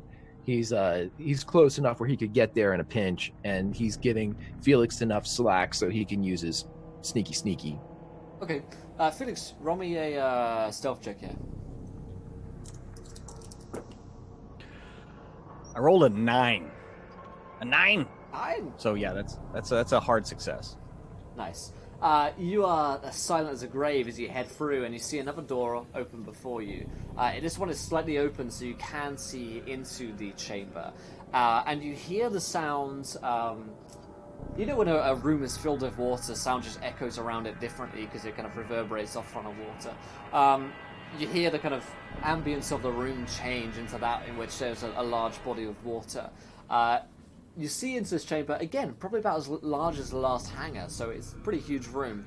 And inside of this, in the center of the room, seems to be this huge vat, upon which there are about 50 or so of these drones, these creatures that you've seen from the asylum, who you notice have been sent by Dr. Carrington. Arms distended, almost like monkey-like and ape-like in their appearance, and they are pouring things into this big, huge vat, buckets of what looks like human limbs and body parts. Like I say, there are around 50 of them in this huge chamber, all going up. Occasionally they'll go to a pipe, and they will set their bucket underneath a pipe, and then body parts will fall into the pipe, and then they'll go off and they'll like chuck them into the vat, whether or not that's like fingers or if they're throwing feet into the vat or heads, whatever it seems to be. They go up to the vat, they wait patiently for a moment, and then they just like drone them over towards this huge vat. It stenches stench in here is unbelievable. You can, of course, Felix, roll me a sanity check as you witness this. No, I won't. He had the ring. I did my ring thing. Oh, you're right. Yes, of course. Yep. I will say that at this point you are coming towards the end of this hour. So while you're protected from this room, you've probably got like 5-10 minutes left on the clock. Okay. So he's just basically like, brace yourself, and start sneaking into the room. And the screaming is coming from the other side of this room. It is indeed, yes. Okay. I'll kind of motion back towards Kip and be like, all right, it's through here. Come on, we got Tommy. We gotta get Tommy. Okay, yeah, Kip will walk in. This place looks lovely. Roll me a stealth check in here, Kip. This water is really fascinating. You're very impressed by that water. I did not succeed on my stealth check. I rolled a 55. Yeah. You see one of the drones turn towards you, and he just kind of spots you as you enter into this door. I have a question about that. Okay. That you told me to remind you of later. Okay. These drones are considered undead, correct? Correct. I am invisible to undead by a wild magic surge around episode 4. Nice. So it turns and it looks in your direction and it sees the group of you coming through. He sees the open door, sees the group of you coming through. It doesn't see Kip, it looks straight past him. But it does kind of raise this kind of... and they're kind of like yips and howls that they make. As that one just kind of like points in the direction with his long, distended arm. Points towards a group of you coming into this chamber. And you see the horde of drones just put down their buckets and begin to move towards you with deadly intent. Also, everybody roll me an idea roll real quick. Oh, okay. Smart. Oh, not that smart. 92. That's a fail. Oh. I rolled a 2. Oh, damn. And my idea is 90. Your idea is run. Yeah, no. Cool. I like that. Anyone else succeed? I succeeded, and I concur. We should run. Regular success for Garen. Nice. So the group of you, you were under the impression that Dr. Carrington was not working with Squire Whately and was not working with the Symphony. All these were, dissident groups who were not under any one banner. And yet, you have seen these same drones in the asylum. Presumably those are Dr. Carrington's. But I also seem to be down here as well. You've heard the Symphony, which you believe to be that involved with Lieutenant Martin Poole and the Symphony itself. It is odd that these creatures should be down here, therefore, under the command of this creature. And also you believe Abhoff to be there, down here. At least somewhere down here. And Squire Whately is the being under Abhoff's command. And yet, it seems like all of them are here. It doesn't seem like they're not working together at the moment. That's the idea you get, as a horde of zombie creatures descend upon you. Right. I'll let you guys all act before they do. Yeah. How far away are they?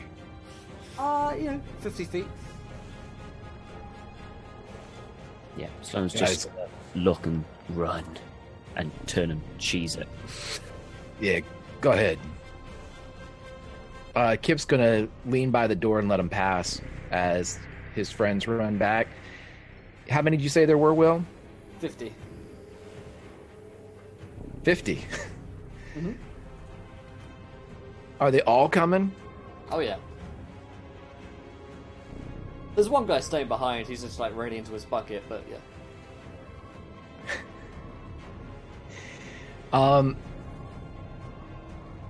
we have a second to do something, right? You're saying that they're coming. You will and get an action before them. Yeah. Kip turns to everybody and he says, "They can't see me. If you run, I'm gonna go from the end of the chain and work my way up towards you guys. It's gonna take me fucking 50 swings, but they can't see me. But it's gonna be can you hold out until I get them? I mean, these some bitches We're are tough. good at running away from things. Okay, we'll just keep heading back to the Cops pipe then. and doctors. Yeah, you head back to the pipe, and I'm gonna fucking I'm gonna wait for them to go through. Last one goes through. Pow! Go! Yeah, fuck, go! Run. So Lou's running back the way she came? Oh yeah, Sloane's running back as well. Yeah. Garen will run too, but he's thinking in his head, like, what? Did I see anything as we were coming through here that I could have, like, maybe like a piece of machinery that could be overturned, something that could like block them or trap them? Does he have any ideas of like environmental assets? The best thing he's probably got on him right now is the door itself, which, you know, heavy steel door could probably hold them back for at least quite a while. They have sheer numbers and they don't care about hurting themselves, so presumably they'd get through that eventually. That's the best thing. If you get to go out into the open, this room is fairly wide open. There are parts of machinery that could be used to, you know, swing around and take out the odd drone or two, but nothing which is like deep cover, other than the vat itself, which you don't know, exactly how far down that goes. Did everyone else roll me sanity checks as they saw this? I don't think they did. Can I use a crit? Yeah, the four of you guys can roll sanity checks. I don't feel like I need another. I'm going to use an advantage. Advantage for me too. Yeah, I'm using an advantage as well. Okay, I don't need it, but I used it. So 29. I pass. Just made it. Okay, if you roll what you have. That's a success, yeah, right? Equal to or less than. Yeah, I did. That's 31. Okay. So. Okay, it's you and me, Charlie. So Garen, what do you want to do? Run with the others, follow Jolly's plan, but not this door, but the next door, the door from the previous room. Once they get down the end of that tunnel, or that hallway, that's when he would want to try to shut them out. Okay, nice. Felix.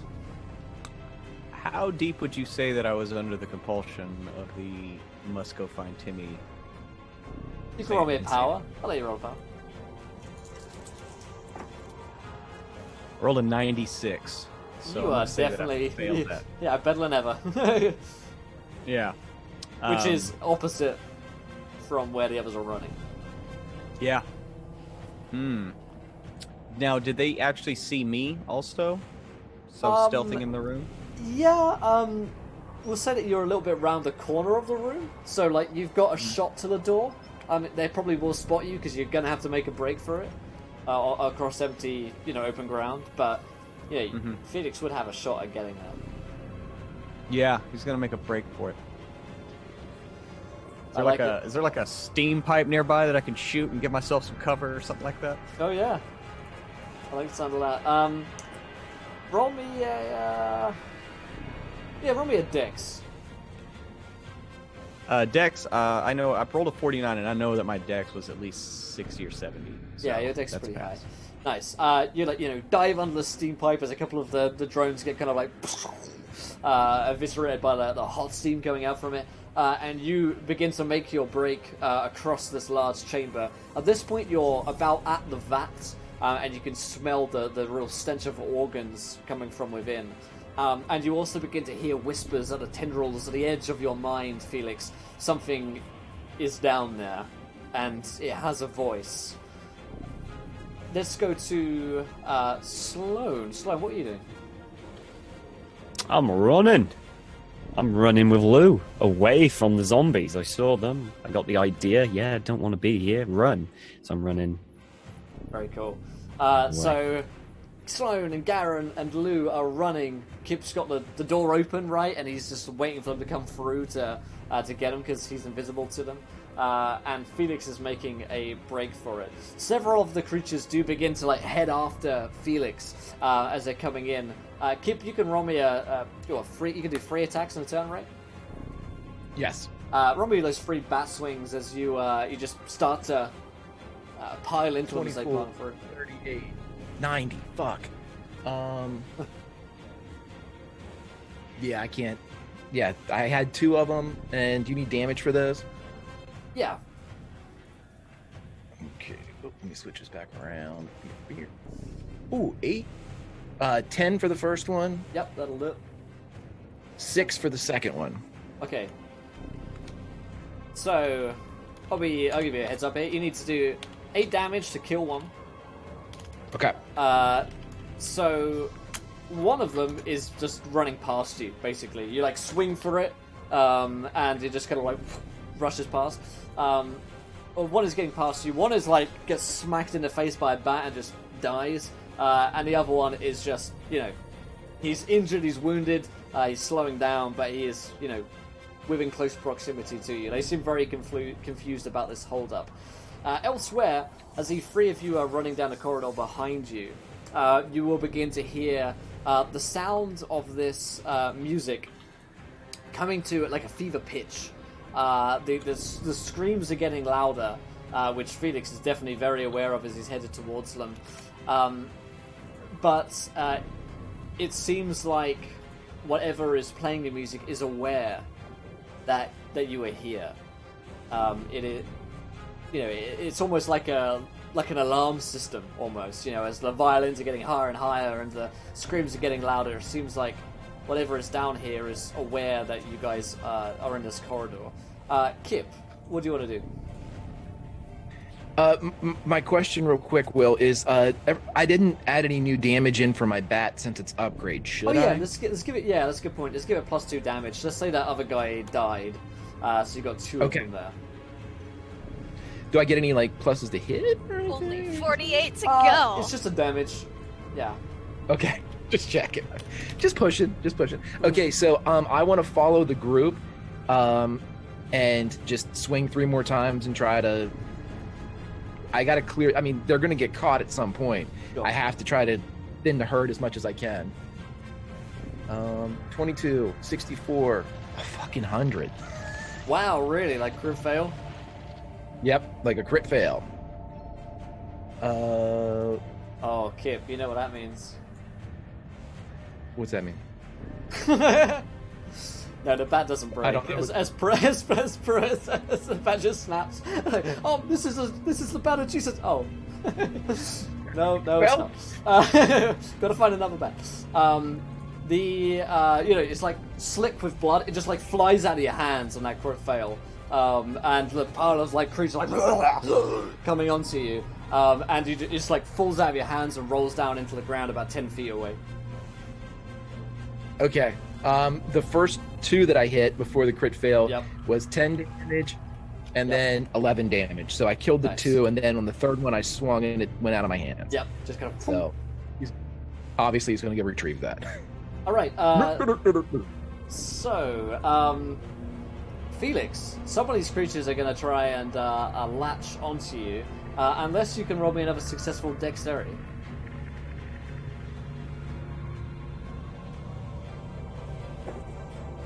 Rolled a 52, so yes, that is another success. Ooh, good for you.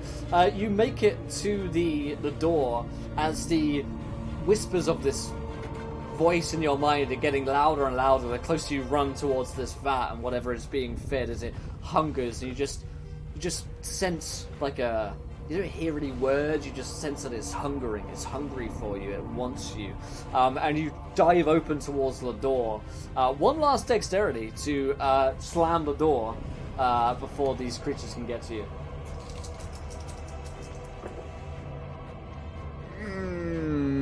Well, of course this roll would happen. Can you luck it? That's the thing. I think my dex was 70. I think my strength was 60 and my dex was 70. I'm going to spend 7 luck and say that I passed that roll. That's probably a good if you're idea. Okay. If you're okay with that. Oh, la, yeah. We don't... Okay. Not all of us have our character sheets on us, because some of us only have them on Roll20 at the moment, so that's fine. Yeah, absolutely. So you spend that luck, and just manage to get the door closed behind you as these creatures just kind of get a door slammed in their face and try and start battering on it with their long arms, trying to break through.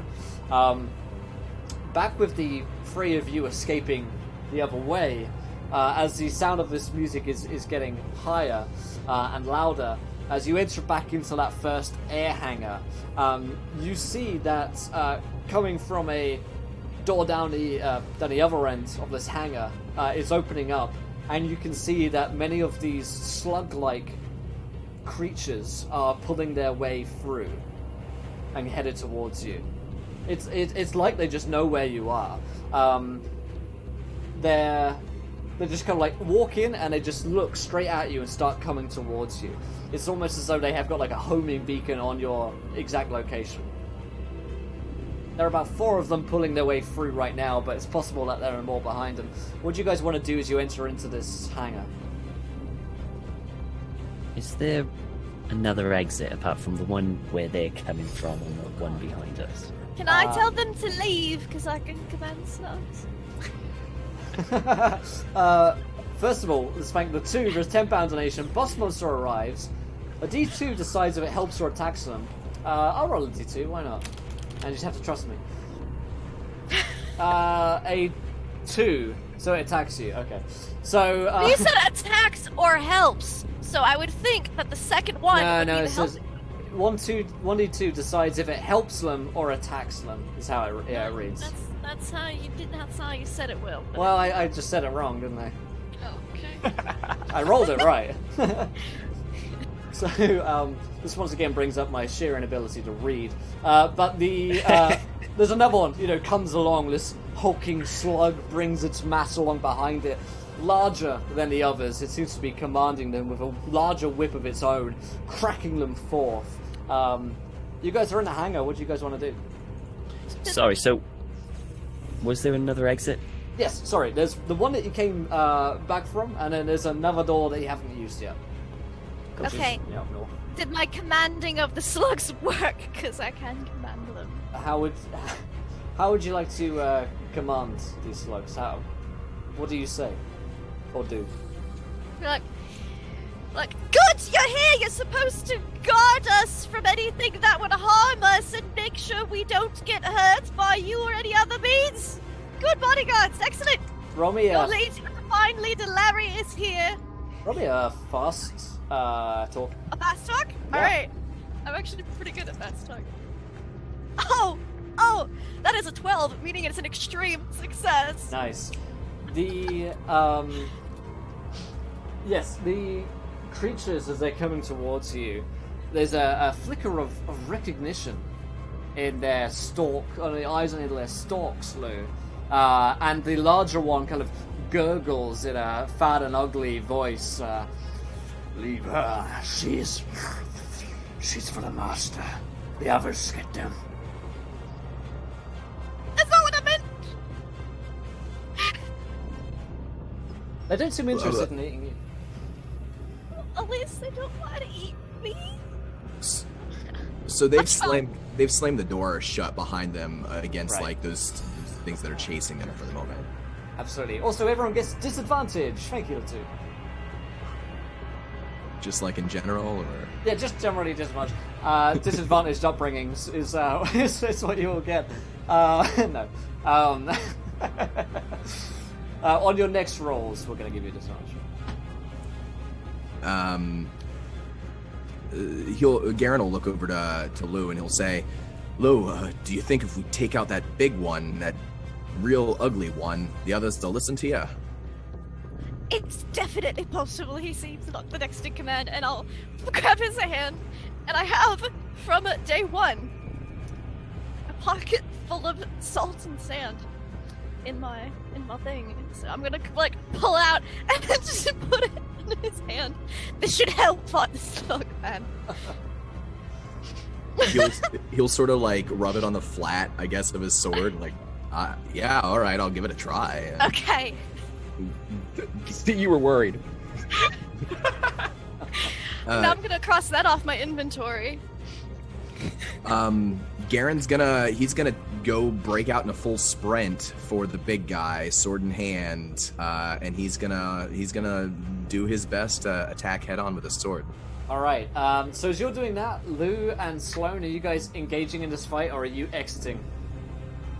So what's in the hangar? Any aircraft? Is it that kind of hangar? No aircraft, unfortunately. This is the first machinery room that you're in, so bodies are still being pulled around. There's a lot of active machinery that could be used for, improvised weapons and that sort of thing around here. The 4 drones are still in here chopping away at bodies. You got the door to the north that you haven't gone down, the door to the...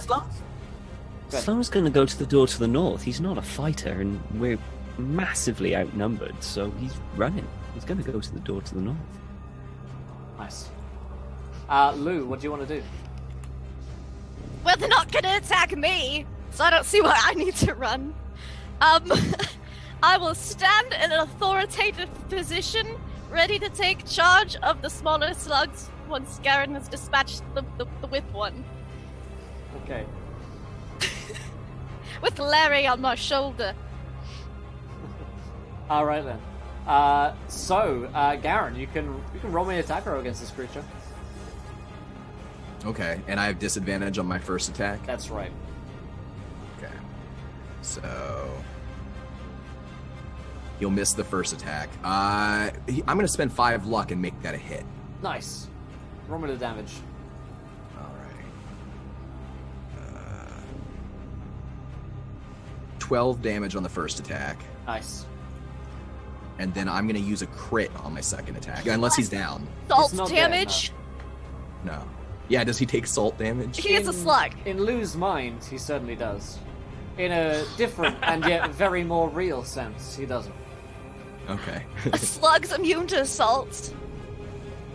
My God. So he'll thrust. Truly, this is an abomination, you think? He'll thrust with the first blow of his sword, and he'll kind of bring it down overhead and do like a Conan the Barbarian with the second. Nice. And I'll use a crit on this one. Beautiful. Roll that damage. All right, this one is going to be an 18. Nice. That is enough to tear this thing apart. How do you want to destroy it, Garen? So he does, the first one is a thrust straight into like the belly, or what he thinks might be the belly of the beast, and then he brings it down overhead, and he's gonna kind of bring it across and try to take out those like eye stalks, thinking, well, those look like they're a little softer than the rest of them, maybe. Cool. Yeah. You just, tear through its belly, which is like soft and yielding, and then like up through across the eyes, and you just split this thing in two.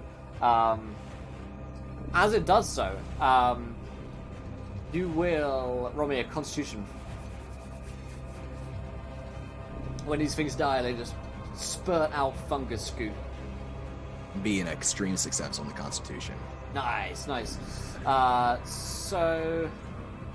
Yep, you take 2 damage as the acid, the caustic, just kind of burns away on you. Most of it's covered by your clothes. You manage to resist much of the effects. It is dead, certainly. It does not look like the will of the other 4 creatures is very much lessened by that. In fact, you see them kind of grin with a greedy and malicious sort of smile as they see that their leader is dead, and now the chance for one of them to become leader is there. One of them's going to move into attack you, Garen. As you are taking your action there, and I'm going to take theirs. He rolls a 10, which is a success. Which means that Garen takes a total of 3 damage from its whip as it just kind of rakes across you with its upper body. Upper body is quite muscular and strong, and just rakes across with the whip. And then once again on a 5, which is a critical success. Got down, we're on a 10 and a 5. Garen will take a total of 4 points of damage from that, as it just kind of slashes you across once again with the whip. As it sees the pain in your eyes, it grins, and its ugly mouth, which is dripping with fungus, just is clearly enjoying the torment and pain that it's bringing you. Its other 3 companions are closing in at this point, but we're going to cut back over to Kip, first of all. Kip, are you at the door still? Are you running? You've got the bat is out of your hands, of course. Right, he allowed everybody to go by, so the hangar door would be closed for the tunnel that led between where all the zombies were in the hangar. So they're kind of filing in there and hitting the door that Garen and Sloan and the crazy Lou, they closed the door there, so they're kind of piling up. Right. And he was going to go from the end of the hall and kind of work his way through. I have an idea though, and this is dangerous, and this is a keeper question. I took that whip with me. Yes. And can I go over and pick up my bat and try to control these zombies? They were whipped into doing something before. I'm wondering if I can do it again. All right, I like get it. him. I like it.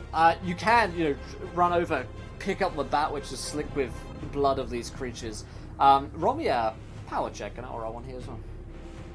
Okie dokie. 84. I've got a 17 on the die. So you kind of like whip out at these creatures, and despite the fact they're incredibly subservient and used to that, they do shy away from the crack of the whip. They do not seem to serve you. They are still coming. Okay, so I'm assuming that's my action then. Retrieving, cracking, getting the bat. Okay.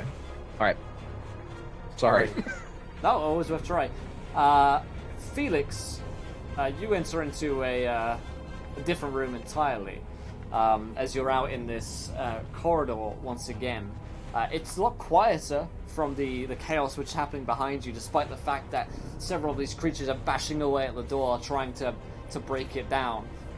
You come down the endless corridor. There is only one set of stairs leading forwards, leading up to a set of stairs,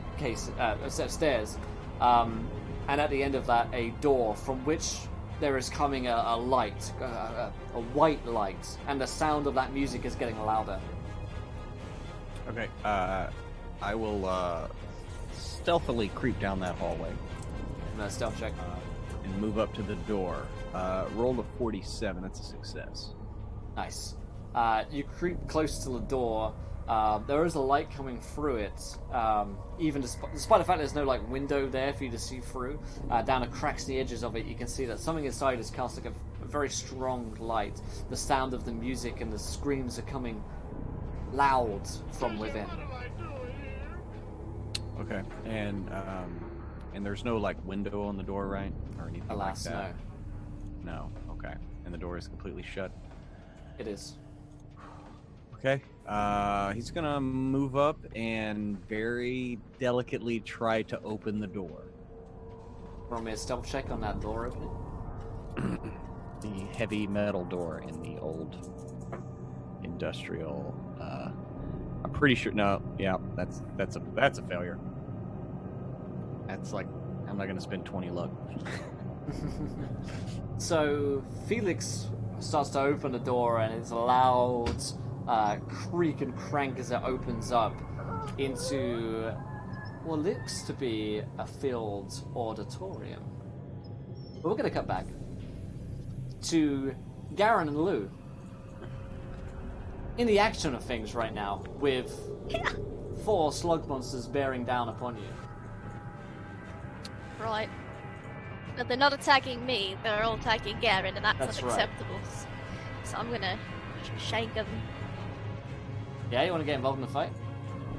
Yeah, I'm gonna get involved in the Yep. fight. I like this There's idea. one that's right up on me, and then the other 3 are kind of approaching. That's right, yeah. And how fast are they moving? Do they move as quick as we move? Oh, Or are yeah. they going at a sluggish pace? While they may be slugs, they do not seem to move in any way sluggishly. Okay.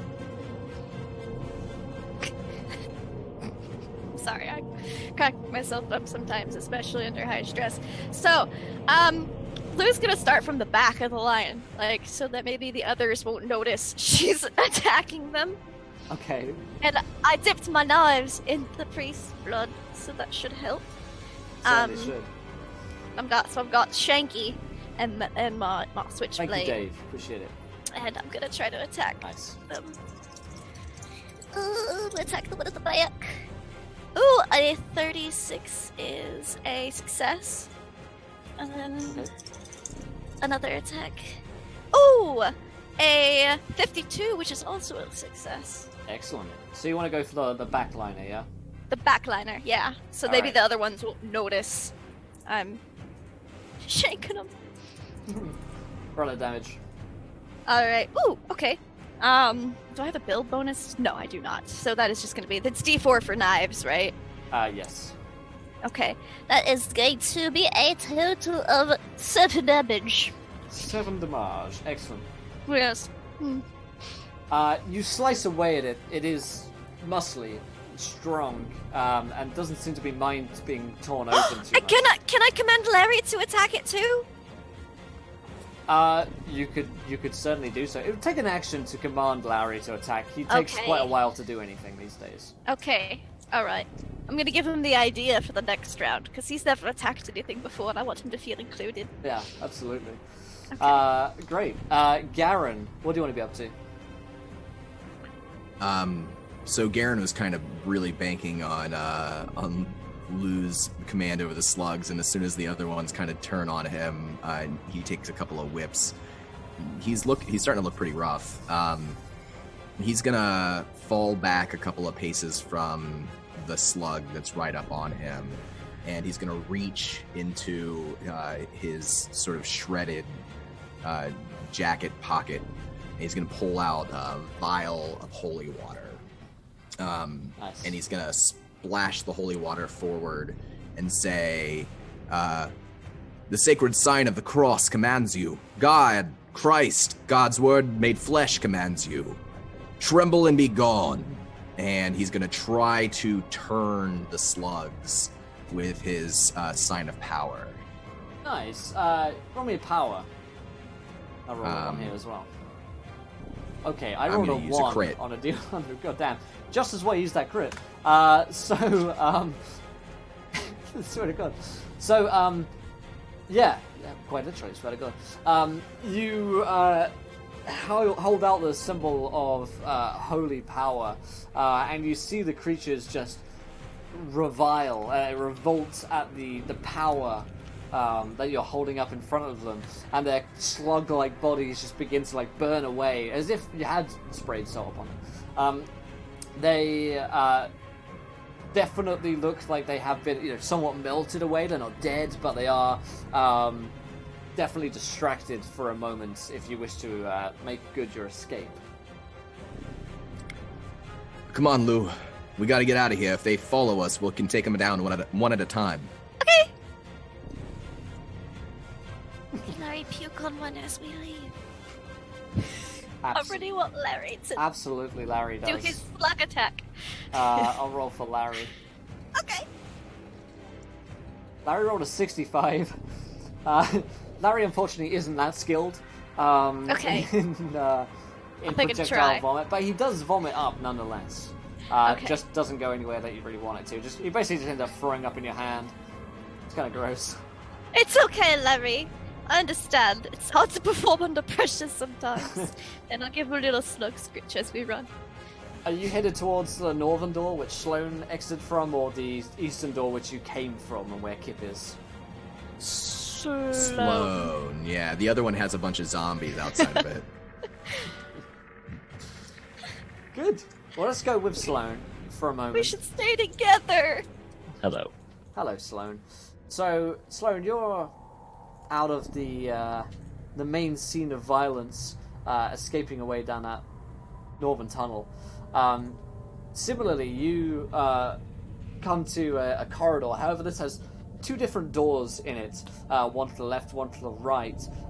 From one, there is beaming white, hot light. From the other, there is just darkness. Great. So these are big steel doors? Big steel doors, they don't have any windows in them to look through, as most of the doors down here.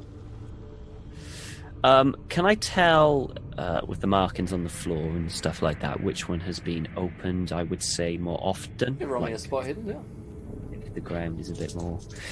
Alrighty. Ooh, 23. I think that's a success. Yes, my spot hidden is 40. That's a success. Nice. It looks like the door on the, with the white light, looks like it's been used the most.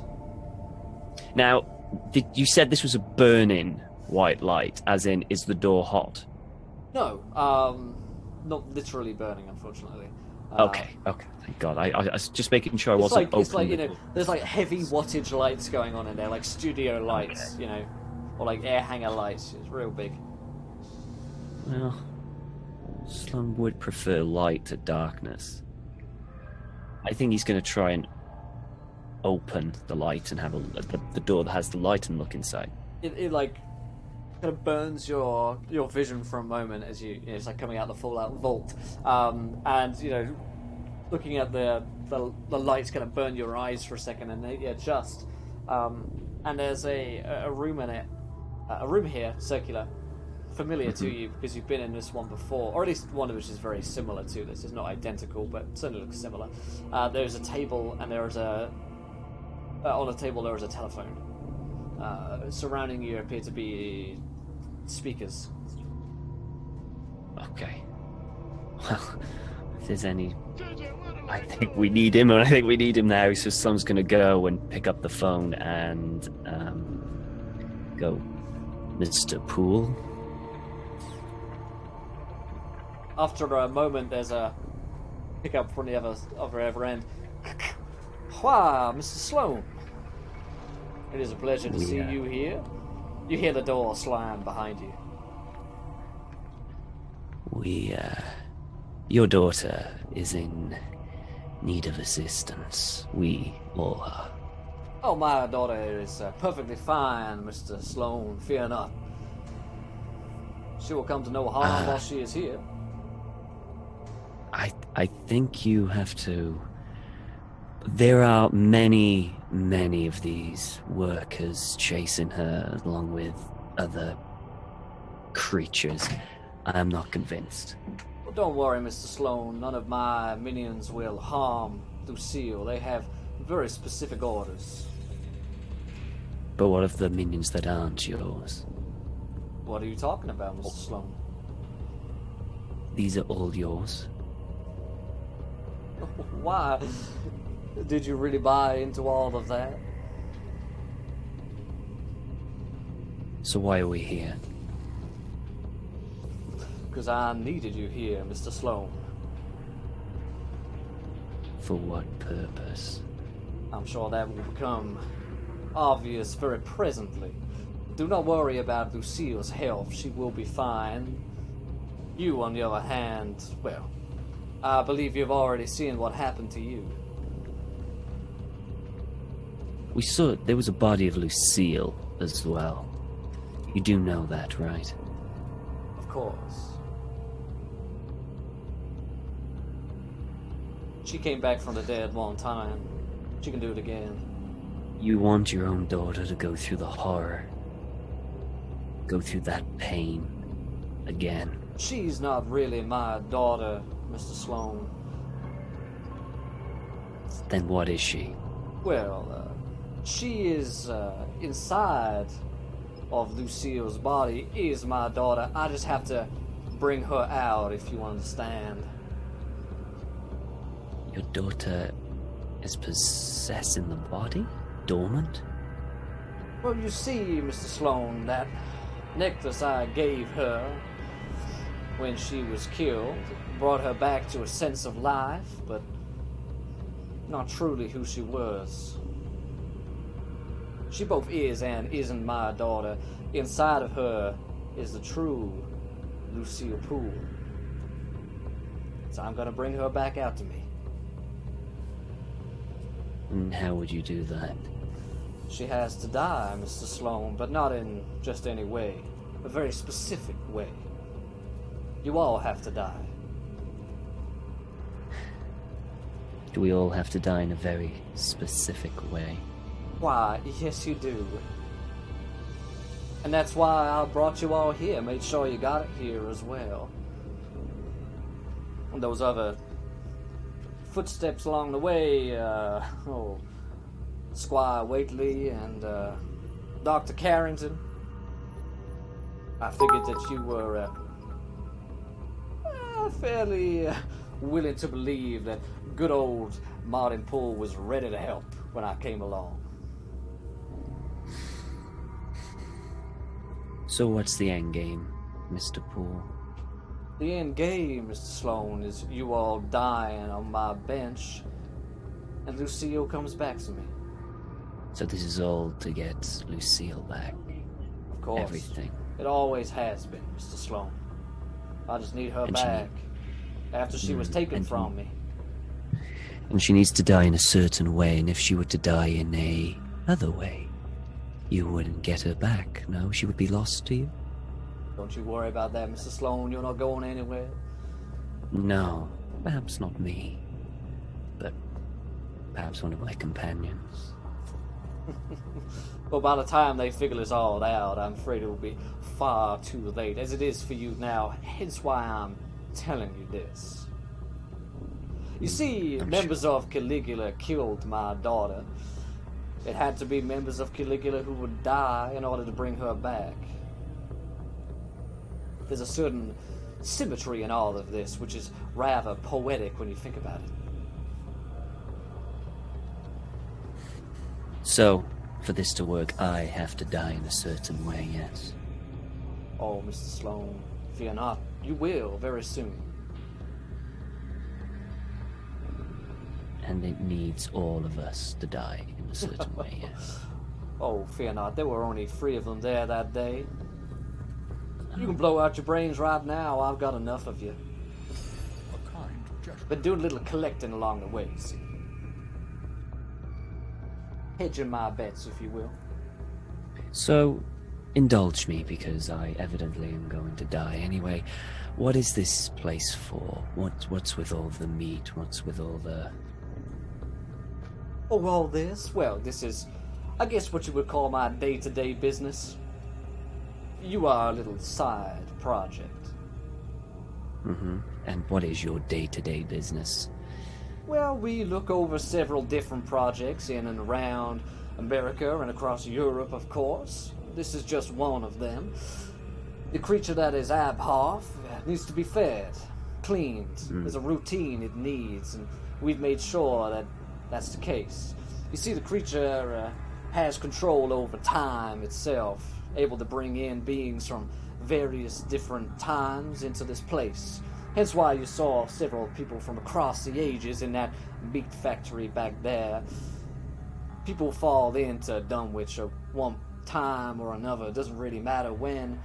When the Romans settled here, when the Druids fled the Romans, they came here. The Hyperboreans as well. They all end up in this place sooner or later. We make sure Abharth is fed. And then what? You think you can control Abharth? Oh, well, Mr. Sloan, I know I can. Because I have the Necronomicon.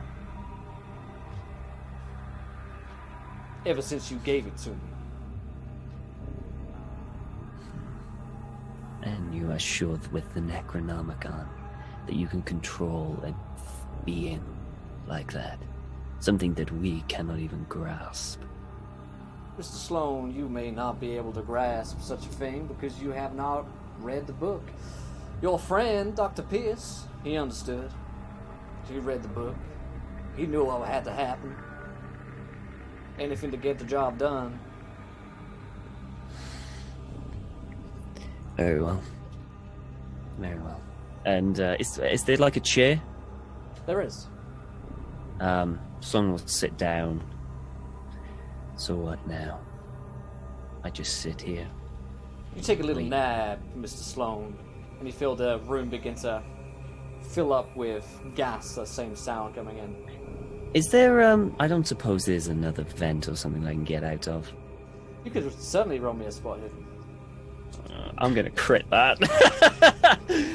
I need to crit that. The only way out of this room is the door. Ah, what a waste of a crit.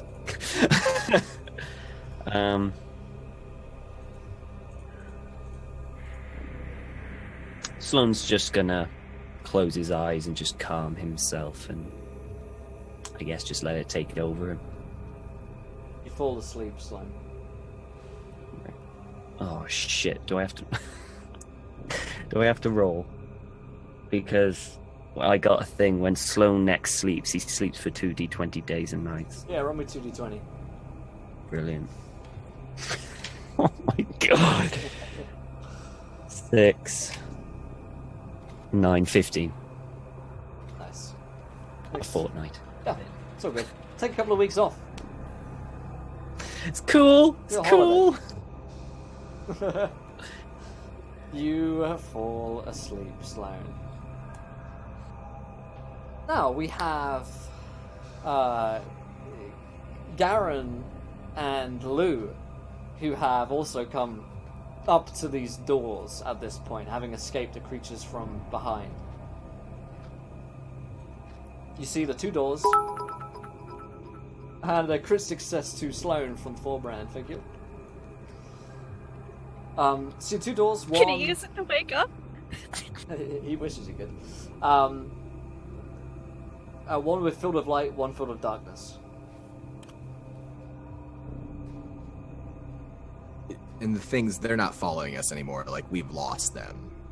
They are at the door, still bashing away. It's only a matter of time before they break through. Well, Sloane came down here. Maybe we can figure out which trail he went down. Is there any... Did maybe Sloane step in some slime or something that he might have left behind? You want me spotted? Alright.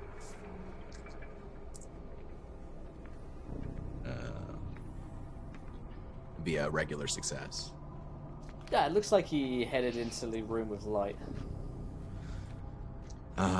Garen will catch his breath, and he's gonna say a prayer under his breath, and ask for guidance and healing, and I'm gonna spend 2 of my healings to recover a little bit while I have a second. Alright, so... 8 points. Gonna... go... So wait, the door at the light is open? No. No, okay. Guess we'll open that door then. Want to head through that door? Can we see into it? If you open it up, yeah. Yeah. That's where Sloane went, and we were decided to follow Sloane. So we're gonna open the door. Cool. There is a room in it. There is a table with 2 seats. There's a telephone in the middle. There are speakers all around. But no Sloane. Sloane No is not Sloane. there. Is there an extra way out of this room? Like another door? Like maybe he went past through? You can take a look around if you want to. Wait a second here, Lou. Yeah. Get back. Sloane, you in there somewhere? Maybe you're hiding. Oh, he's really good at hiding. I don't think he's in there, Lou. Maybe he was in there at some point, but I don't know that he's in there now. What's in this other door? Want to open up the other door? Yeah, he'll open up the other door just to kind of peek in and try to get a lay of the land. It is pure darkness inside. Even a torch does not seem to penetrate the darkness. Oh, I don't like that. No, I don't like that much either, but that looks like a phone for Martin Poole, and we don't want to talk to that guy. I mean, the last time we did, he was able to point us in the right direction. But... Are you alright? Yep, no, that was out of character. I'm sorry, I couldn't control it. I just love it when a plan comes together. I mean, we can't trust the guy. We can't trust Poole. I know that he helped us, but did he really help us? He sort of trapped us and then let us go. That was have definitely a helping, Lou. Dandy. Definitely that helped you. Definitely. You have Yep. the rings now. Well, I mean, we have the rings, and like, those are supposed to help us with, seeing all the sorts of terrible stuff. Maybe he was just unsure of how we would take the news, because like it was a big reveal and stuff, and everything's been so crazy. I really think he's trying to help. Just like you're helping, and Jolly's helping, and Simone's helping, and Felix might be helping. I think he might be. I think he's helping. Maybe. Well, Not so I sure get- about him yet. It seems like he wants us to listen to what he has to say, so maybe he'll at least let us know where Sloane went. is, yeah. And that'll give Jolly time to catch up. And Felix. Well, I hope he's that... with Jolly. I'm not sure where Felix is. I hope I they're don't all know right. either. I ran and then he wasn't there. Well, all right. Let's hear him out, but don't listen, Lou. Don't trust the guy. He is the Symphony. We've seen what they're capable of. The mass slaughter. Yeah, we've seen what That's true. I think everything's bad, and maybe we just have to pick what's least bad. I don't know. Am I frozen? It says my internet connection is unstable. Can you hear me? You're back now. I'm back now. Cool. I got a little thing. It says your internet connection is unstable, and I was like, "Thanks, internet." Well, we're good, Lou. We're good. So as long as Okay. we stick together, we're gonna be all right. I guess let's see what Martin Poole has to say, and he'll go into the room. Okay. Yep. Of course, you'd probably be expecting at this point for the door to slam closed behind you in a Okay. terrifying cool. way. And indeed it does. As you pick up the phone, you hear the receiver on the other end crackle into life and the speakers as well. Oh, Lucille, you're here at last, my darling. Hi. How are you doing, dear? Not great, but I feel like it's been worse at some point, maybe. There's a lot of dead bodies down here, and slug things, and zombies, and they're chasing us, trying to hurt us, and it's not good! I understand. It is not a very pleasant thing to have to see. And, No! Mr. O'Kane, have you made sure you're looking after my daughter, as you promised? He's been doing a great job. Yeah, I've been taking care of your daughter. I'm glad to hear that, Mr. O'Kane. Truly I am. Listen, we're here right now in this room, and he points at the door. You obviously want us to stay here. You have something planned, so why don't we just cut the bullshit, and you just tell me what you want, and we get on with it. Oh, Mr. O'Kane, you have quite the mouth on you. I can see why you're no longer a preacher. I'm a little stressed out, sir. It's been a tough day. I understand. Let me make things a little clearer for you, then. I intend to kill you both. What? You're both gonna fucking die. Mostly you, Mr. O'Kane. You're gonna die first, then I'm gonna fucking kill you as well, Lucille. I'm gonna murder the two of you and all of your friends, and I'm gonna bring back my real daughter. She's gonna be raised from the dead, the true person who I've needed What this do whole you time. mean? Your Requires real the sacrifice of many of the members of Caligula, free to be exact, but don't think about killing yourselves. I've got enough ready as it is. So, you just lay back and take your punishment, because that's what's coming for you.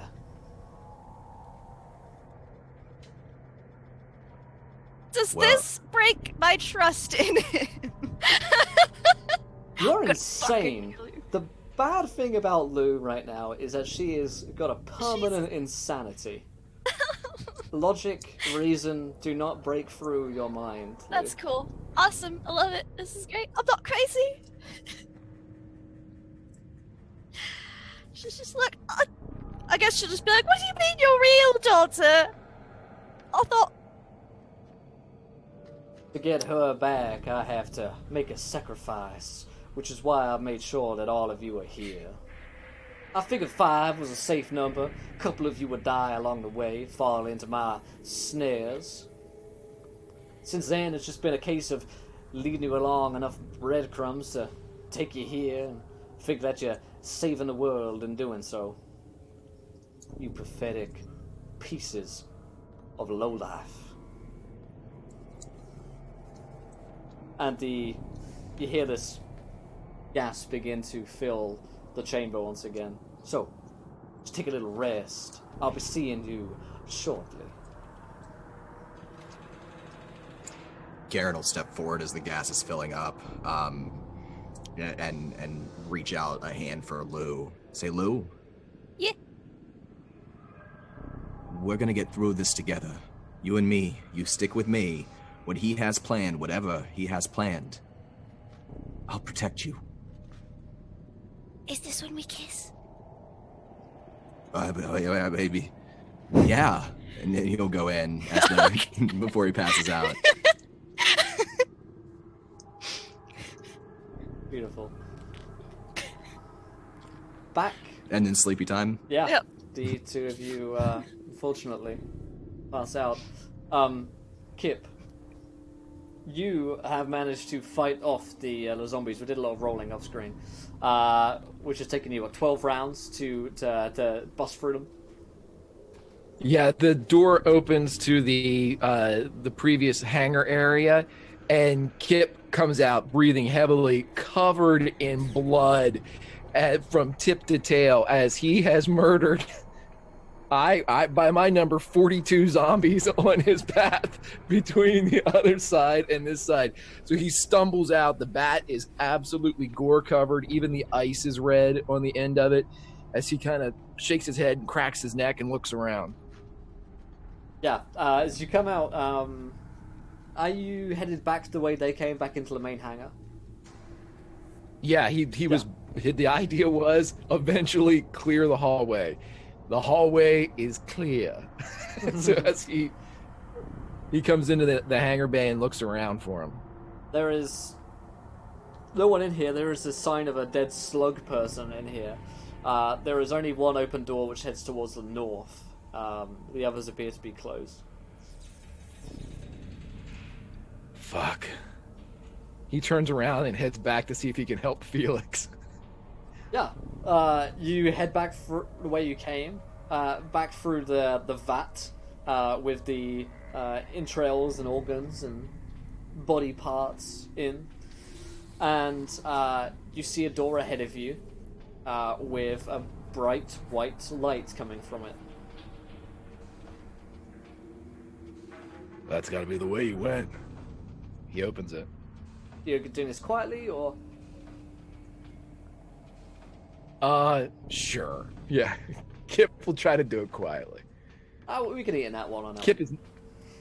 I was going to say, cool, that I'll take it. Slams over. He wouldn't be cool.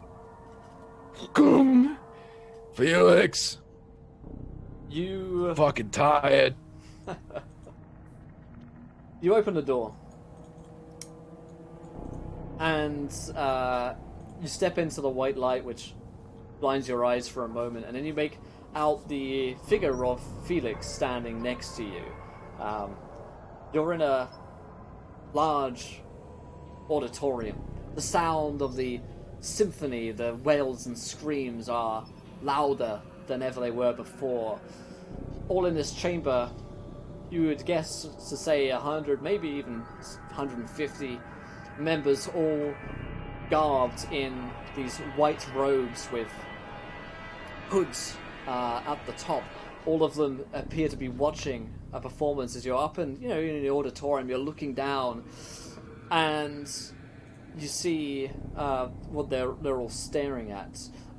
Firstly, on the stage, you see Lieutenant Martin Poole standing there in his white suit, his tall, and his face is looks like it's been like burnt away. You can see like the veins like popping out the side of his face. You can also tell where his chest must have been ripped and torn open as it's kind of like just gaping there. These old wounds, which looks like they have healed somewhat, and the revolver in a hand. Of a revolver strapped into his pocket aboard his belt, and you see that you can hear the sound of this symphony as you step in and you take a look around. You watch as Felix is just in like horror, watching this, as are you. The symphony is louder than it was before. There was previously just sort of one main voice screaming out from that, but now it is joined by several others. On the altar on the stage, you can make out the form of young Timmy, the boy who has been strapped down there, and there are these tentacles which have been placed into him in various positions, which etch out these different wails and screams as they are moved. Next to him, there is Lou, centrally placed there, aboard the altar, with tentacles also strapped into her. The same wounds that you saw upon the dead versions of you into their sides, as they've been strapped in very mechanically, very surgically. Next to her is Garen. They all appear to be unconscious at this point, aside from Timmy, who's wailing. But they are woken up as they begin to scream. The shouts and screams join the symphony. And then, of course, there is Sloane, who is also aboard an altar with tentacles strapped into him. And you see the conductor in the robe and the hood, who has been conducting this whole affair, the symphony, as clearly there's music elsewhere as well, but the screams from the party members and of course from Timmy wail out. And Poole turns towards this figure and gestures towards him with a revolver, says, "Do no harm, my friends." And he pulls off the hood, and the conductor is Dr. Alan Pierce. And right there, at that moment, my friends, is where we are going to end tonight's episode of Call of Cthulhu, Nameless Horrors. You're welcome.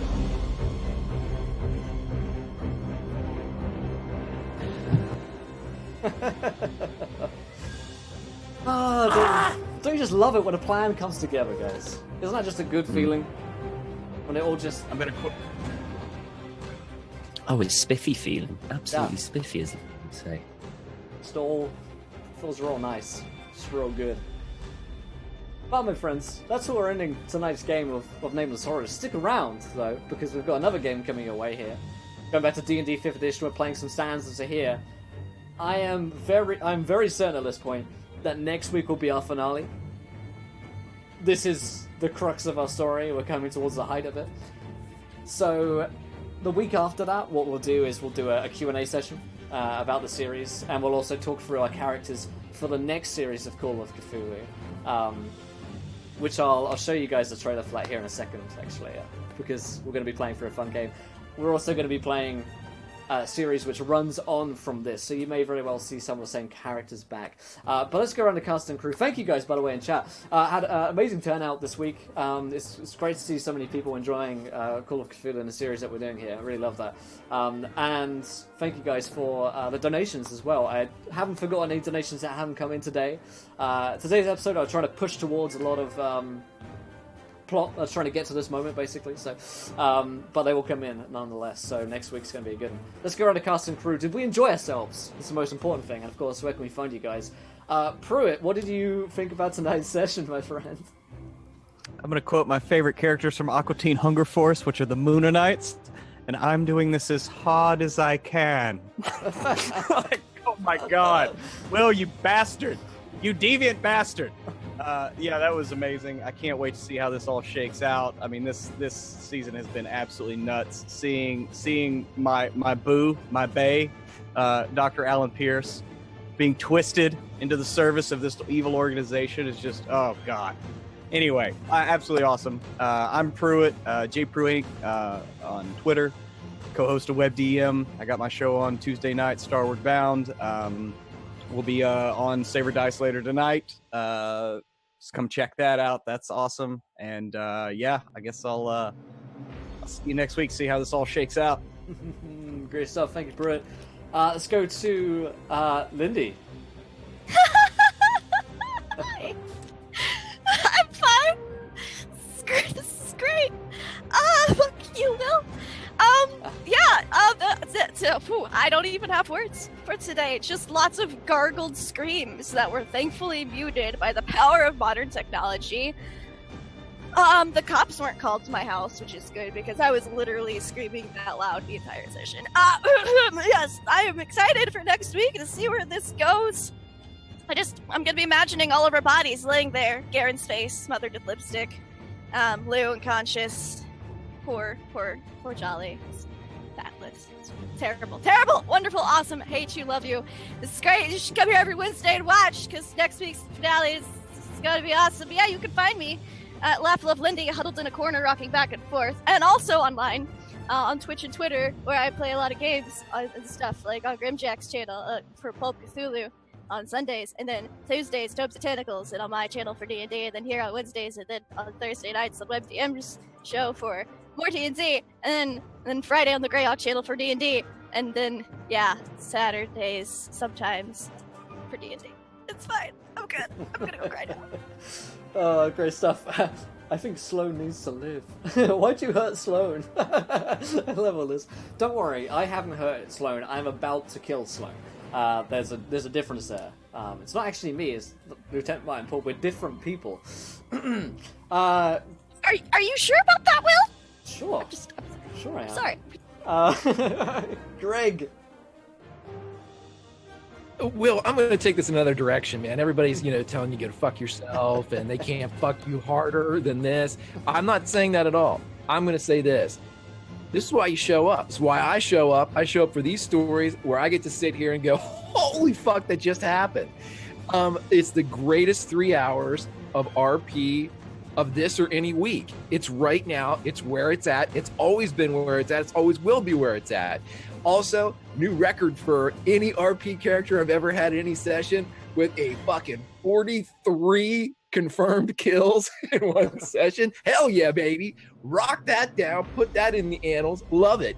Grimjack21502 on the Twitches and the Twitters. Gonna be here next week where it's fucking at for the finale.